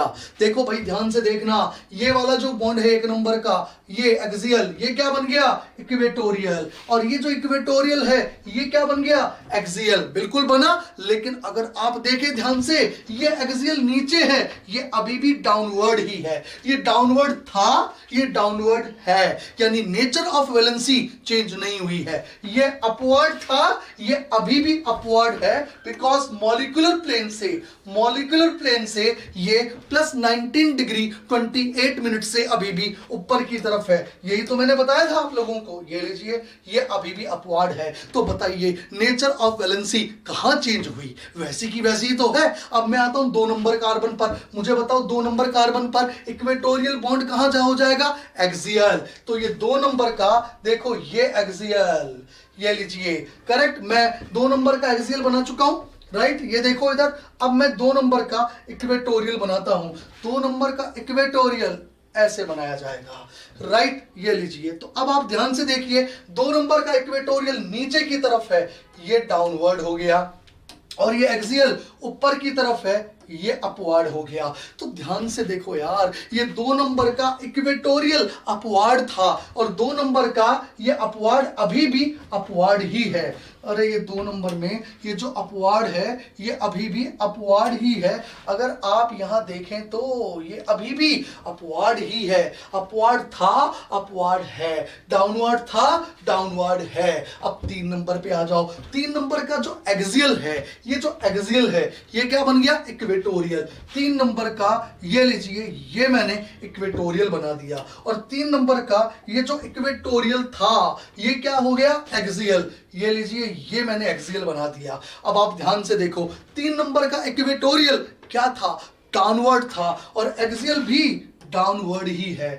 3 नंबर का इक्वेटोरियल क्या था, 3 नंबर का एक्सियल क्या था, अपवर्ड था। ये अभी भी क्या है, अपवर्ड। तो आप देख रहे हो कि नेचर ऑफ वैलेंसी में चेंज नहीं हो रहा। एक्सियल इक्वेटोरियल में, इक्वेटोरियल एक्सियल में कन्वर्ट हो रहे हैं, दैट्स गुड। लेकिन अपवर्ड नेचर वाले अपवर्ड ही है और डाउनवर्ड नेचर वाले अभी भी डाउनवर्ड ही है। नेचर ऑफ वैलेंसी कहीं किसी प्रकार से कोई चेंज नहीं हो रही है। और आप आगे देखो, अब मैं 4 नंबर कार्बन पे बात करता हूं। 4 नंबर का मुझे बताइए, 4 नंबर का जो इक्वेटोरियल है वो एक्सियल बन चुका। ये लीजिए, 4 नंबर का ये एक्सियल हो गया, और 4 नंबर का जो एक्सियल था वो क्या बन गया, इक्वेटोरियल बन गया। ये लीजिए, ये इक्वेटोरियल बन गया। अब आप ध्यान से देखिए, जो इक्वेटोरियल था वो अपवर्ड था और एक्सियल था वो डाउनवर्ड था। ये आपका डाउनवर्ड एक्सियल देखो अभी भी डाउनवर्ड इक्वेटोरियल ही है, और ये जो अपवर्ड इक्वेटोरियल था ये अपवर्ड एक्सियल है। इसका मतलब फिर मैं कह रहा हूं, नेचर ऑफ वैलेंसी में किसी भी प्रकार का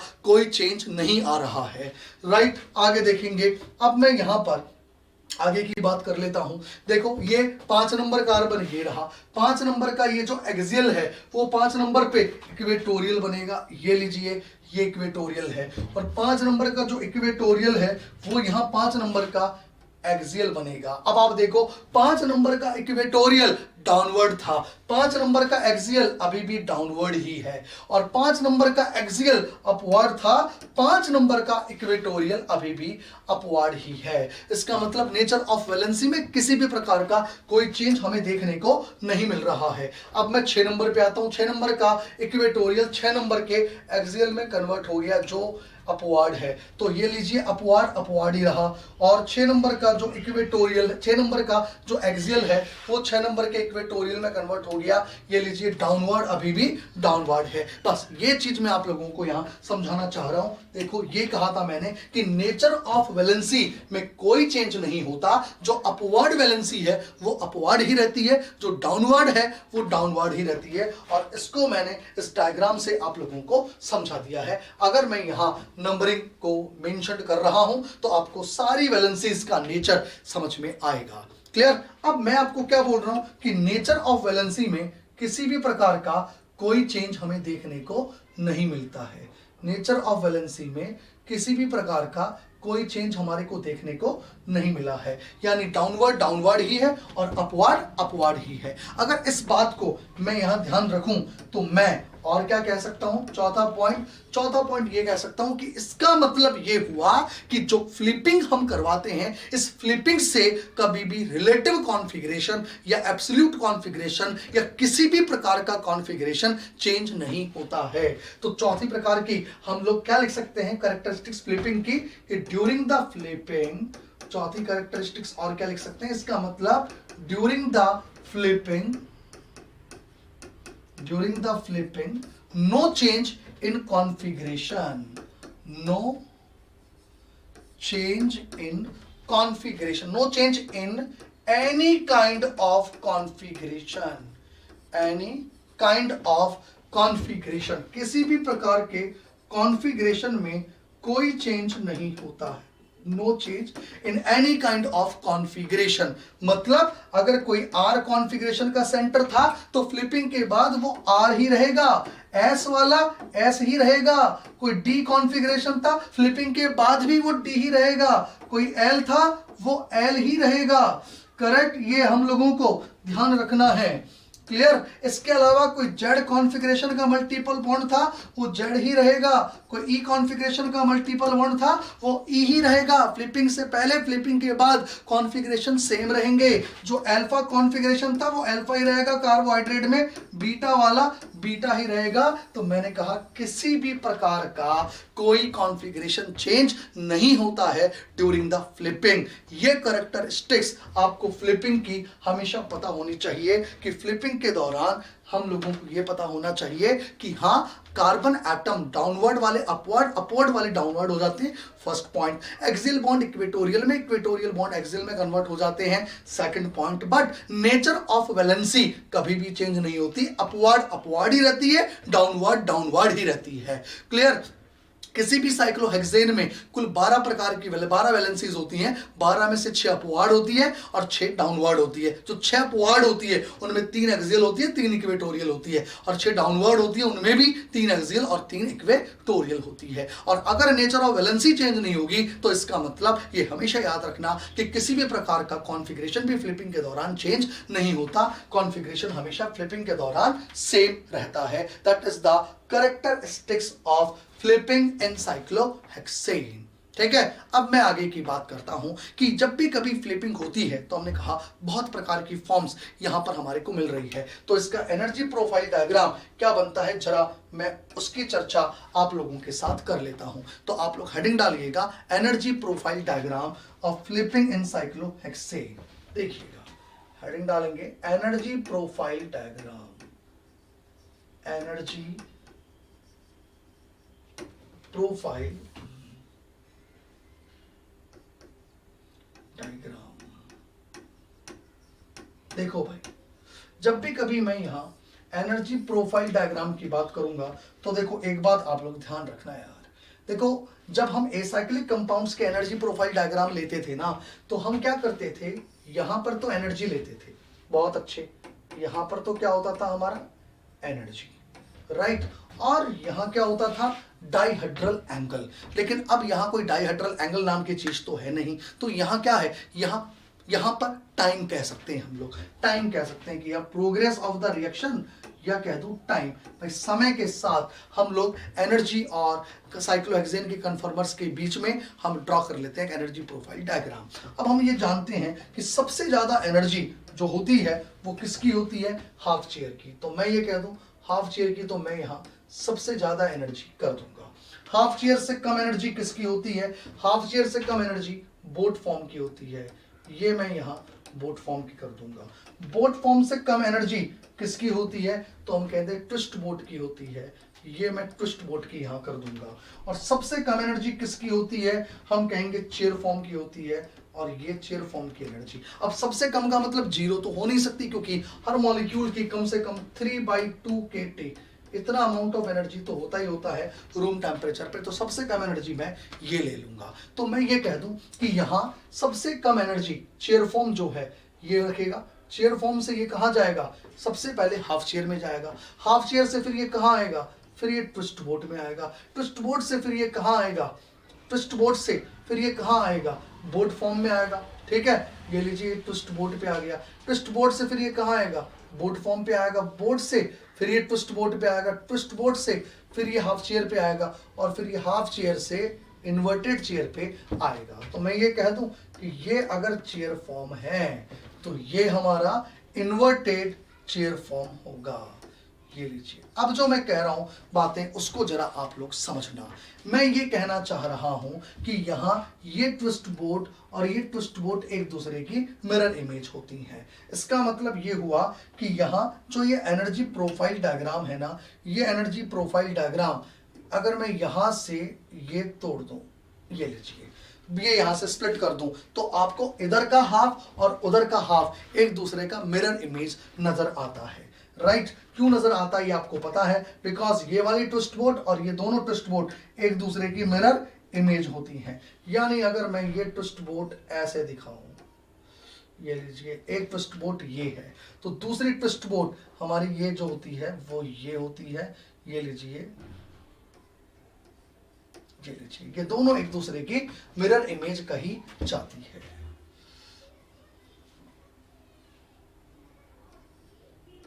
ये लीजिए, ये दोनों एक दूसरे की मिरर इमेज कही जाती है, ये हम लोगों को पता है।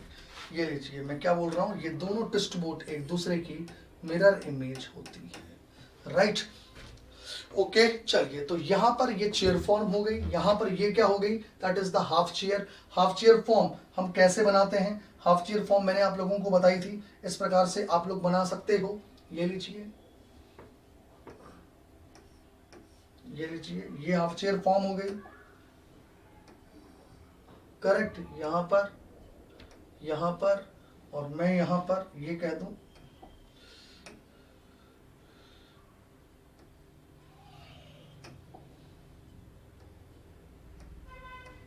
ये लीजिए, ये होती है हाफ चेयर, और ये वाली बोट फॉर्म होती है यहां पर, ये हम लोगों को पता है, ये यहाँ बोट फॉर्म होती है, और यहां पर हम कह दें दूसरा हाफ चेयर होता है, वो हाफ चेयर इसकी मिरर इमेज है, लेकिन हाँ एक दूसरे के ऊपर सुपर इम्पोज होती है ये वाली, ठीक है। तो इस प्रकार की हाफ चेयर को हम इस प्रकार से यहां पर दिखाएंगे, ये पूरा दिखाएंगे, और ये लीजिए, करेक्ट, और फिर ये इन्वर्टेड चेयर के अंदर कन्वर्ट हो जाती है। ये हो गया एनर्जी प्रोफाइल डायग्राम इस फ्लिपिंग एनसाइक्लोहेक्सेन के लिए, राइट, जिनकी पोटेंशियल एनर्जी आपको मॉलिक्यूल्स की दिख रही है। सबसे ज्यादा पोटेंशियल एनर्जी बताइए किसकी है, सबसे ज्यादा पोटेंशियल एनर्जी यहां पर हाफ चेयर की है। हाफ चेयर से कम पोटेंशियल एनर्जी बताइए किसकी है, हाफ चेयर से कम पोटेंशियल एनर्जी अगर आप देखें यहां तो बोट फॉर्म की है, ये लीजिए, राइट। उससे कम पोटेंशियल एनर्जी फिर किसकी है, उससे कम पोटेंशियल एनर्जी अगर आप यहां देखें तो ट्विस्ट बोट की है, ये लीजिए। और सबसे कम पोटेंशियल एनर्जी बताइए किसकी है, तो सबसे कम पोटेंशियल एनर्जी हम कहेंगे चेयर फॉर्म की है, ये लीजिए सबसे कम पोटेंशियल एनर्जी यहाँ चेयर फॉर्म की हमारे को नजर आ रही है, राइट। तो ये बात हुई आपके energy profile diagram of flipping in cyclohexane की, राइट। चलिए उतारेंगे आप लोग यहाँ पर।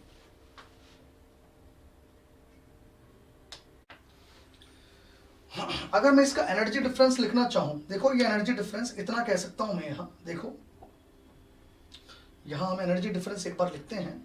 जैसे अगर मैं ये एनर्जी डिफरेंस लिखना चाहता हूं, ये लीजिए, राइट। यहां पर ऐसे ही मैं ये एनर्जी डिफरेंस लिखना चाहता हूं, यहां पर देखिए ये वाला, ये लीजिए। और मैं एक एनर्जी डिफरेंस ये लिखना चाहता हूं, ये लीजिए,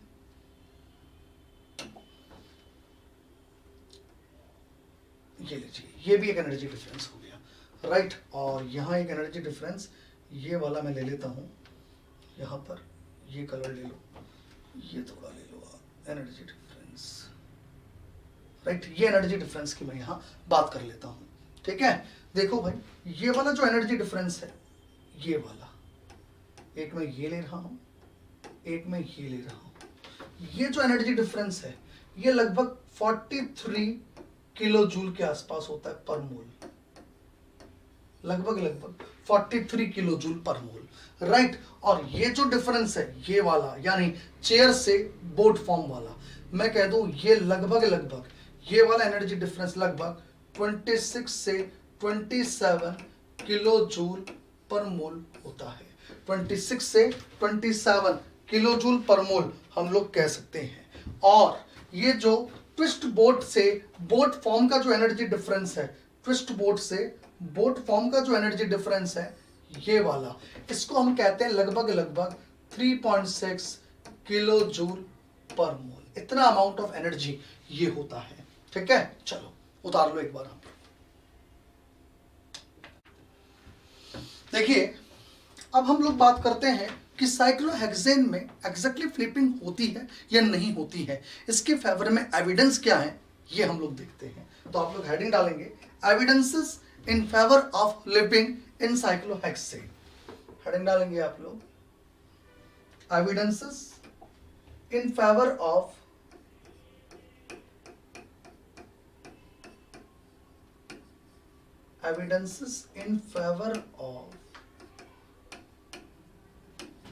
in favor of flipping in cyclohexane,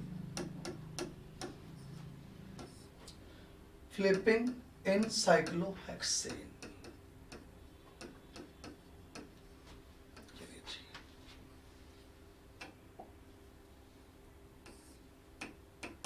देखो evidences in favour of flipping in cyclohexane.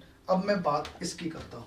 देखो जब भी कभी साइक्लोहेक्सेन के अंदर हम फ्लिपिंग कराते हैं तो एक्सियल इक्वेटोरियल में और इक्वेटोरियल एक्सियल बॉन्ड के अंदर कन्वर्ट हो जाता है, ठीक है। देखो अगर मैं एक कंपाउंड लेता हूं और मैंने लिया C6D11H, अब मैं ये कह दूंगा कि ये जो H है ये H हो सकता है आधे मॉलिक्यूल के अंदर तो एक्सियल में एग्जिस्ट कर रहा हो और आधे मॉलिक्यूल्स में फ्लिपिंग के बाद ये इक्वेटोरियल में एग्जिस्ट कर रहा हो।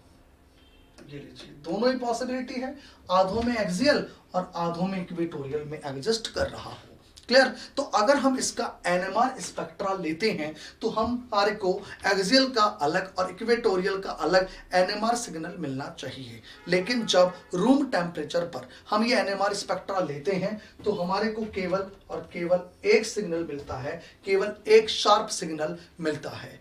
अब ये एक ही प्रकार का सिग्नल क्यों मिला, तो हम लोग समझते हैं कि एक एनएमआर इंस्ट्रूमेंट को अगर एक्सियल का सिग्नल अलग देना है और इक्वेटोरियल का सिग्नल अलग देना है तो उसे डिफरेंशिएट तो करना पड़ेगा ना, लेकिन एनएमआर इंस्ट्रूमेंट किसी भी हाइड्रोजन को डिफरेंशिएट करने के लिए समय लेता है और वो जो समय इसको चाहिए डिफरेंशिएशन के लिए, उतने समय में न जाने कितनी बार इस कंपाउंड में फ्लिपिंग हो जाती है और वो एनएमआर इंस्ट्रूमेंट इसे डिफरेंशिएट नहीं कर पाता है, क्लियर। ये बिल्कुल ऐसे ही है कि मान लीजिए हमारा दिमाग है, हमारा दिमाग है ना, हमारे को कोई डायग्राम दे दिया जाए, एक A4 साइज का पेपर है और उसमें 2 डायग्राम्स दे दिए जाएं और हमसे ये कहा जाए कि बताइए इन दोनों डायग्राम्स के अंदर डिफरेंसेस कितने हैं ये बताइए, या इन दोनों डायग्राम्स के अंदर 5 डिफरेंसेस हैं, इन पांचों डिफरेंसेस को बताइए। तो आप बताओ यार, उन 5 डिफरेंसेस को निकालने के लिए हमारे को समय तो लगेगा ना।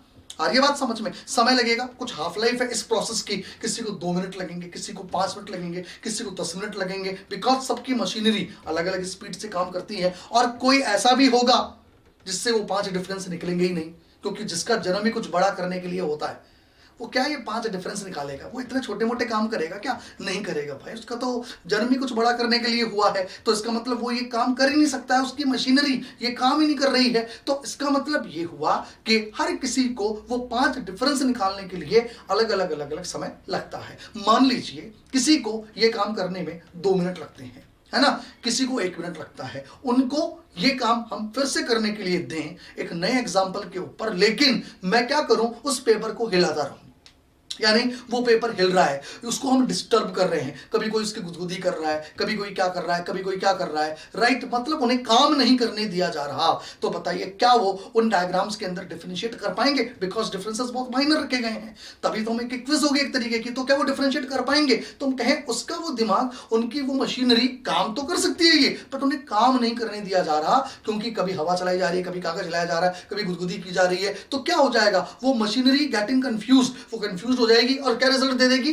अरे यार एक जैसे ही डायग्राम है यार, ये अलग अलग नहीं है डायग्राम, ये तो एक जैसे ही डायग्राम है। इसका मतलब वो मशीनरी ये कर सकती थी बट कर नहीं पाई, क्योंकि उसका प्रोसेस का करने का जो हाफ लाइफ है, वो एक टाइम पीरियड है, वो टाइम पीरियड निकल गया उतनी देर में, हमने उसे काम ही नहीं करने दिया। बस ऐसा ही कुछ साइक्लोहेक्सेन की फ्लिपिंग के दौरान होता है। एनएमआर इंस्ट्रूमेंट डिफरेंशिएट कर सकता है इन प्रोटॉन्स को, बट वो डिफरेंशिएट कर नहीं पा रहा, क्योंकि जितना समय उसको चाहिए उतने समय में न जाने कितनी बार फ्लिपिंग हो गई। मॉलिक्यूल सॉल्यूशन के अंदर तूफान मचा हुआ है, एक्सियल इक्वेटोरियल में, इक्वेटोरियल एक्सियल में, एक्सियल इक्वेटोरियल में, इक्वेटोरियल एक्सियल में। तो इससे क्या हुआ, NMR instrument getting confused, NMR instrument confused हो गया, झल्ला कि उसने एक सिग्नल दे डाला कि अरे यार कोई अलग अलग नहीं है, ये तो एक ही प्रकार के प्रोटॉन्स हैं। यानी कि that is the evidence in favour of the flipping in cyclohexane. लेकिन जैसे ही हम धीरे धीरे धीरे धीरे टेम्परेचर डिक्रीज करते हैं, हमने क्या करा, धीरे धीरे धीरे धीरे टेम्परेचर डिक्रीज किया गया। तो जैसे जैसे एनएमआर,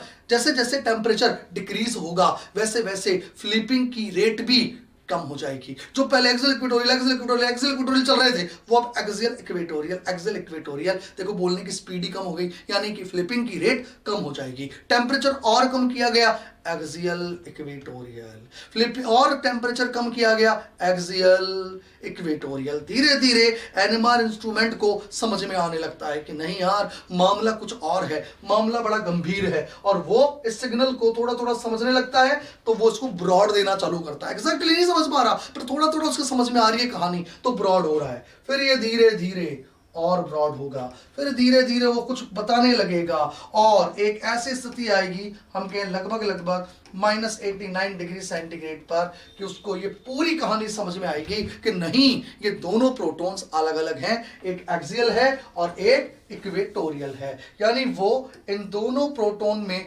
डिफरेंशिएट कर पाएगा और वो 2 अलग अलग सिग्नल देगा, एक्सियल और इक्वेटोरियल प्रोटॉन के, और जो कि एक दूसरे से 0.5 ppm अपार्ट होंगे। यानी दोनों 0.5 ppm अपार्ट हैं, याद रखिएगा।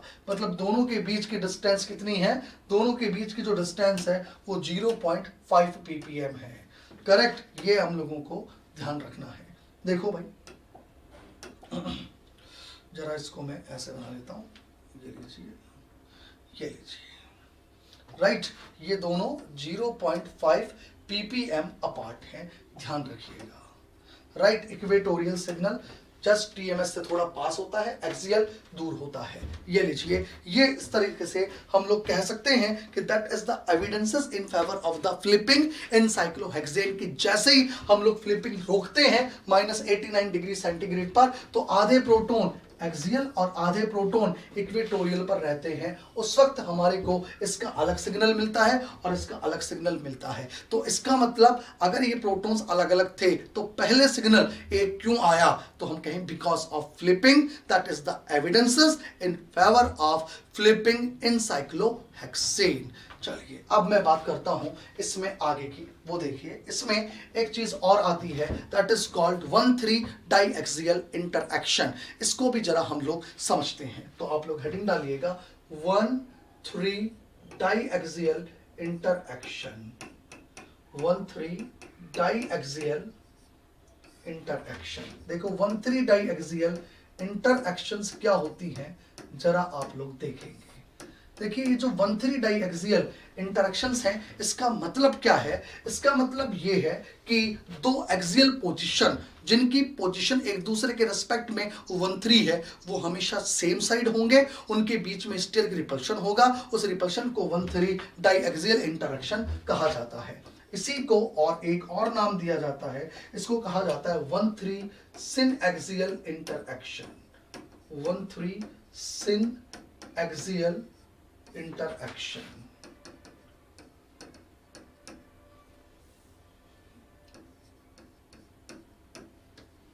ये लीजिए 1,3 सिन एक्सियल इंटरएक्शन। करेक्ट। अब देखिए 1,3 सिन एक्सियल इंटरएक्शन या 1,3 डाइएक्सियल इंटरएक्शन क्या होती हैं जरा आप लोग देखिएगा। अगर मैं एक साइक्लोहेक्सेन का चेयर फॉर्म ड्रॉ करूं, ये लीजिए, तो मैं इस चेयर फॉर्म में जो एक्सियल वैलेंसीज होती हैं, देखो वो मैं इस प्रकार से रिप्रेजेंट कर सकता हूं। ये लीजिए, अगर आप देखें तो इन एक्सियल वैलेंसीज की जो रिलेटिव पोजीशंस है ना, वो रिलेटिव पोजीशन एक दूसरे के रेस्पेक्ट में 1,3 है। अगर मैं ये 1 लूं और ये 2 लूं, ये 3 है, राइट। और अगर मैं यहां से चलता हूं 1, ये 2 डैश, तो ये 3 डैश। देखो ये रिलेटिव पोजीशन एक दूसरे के रेस्पेक्ट में 1,3 है, यानी ये हाइड्रोजन एक दूसरे के रेस्पेक्ट में रिलेटिव पोजीशन 1,3 कार्बन पर प्रेजेंट है। ठीक ऐसे ही अब अगर मैं यहां पर ये बात करता हूं, ये लीजिए,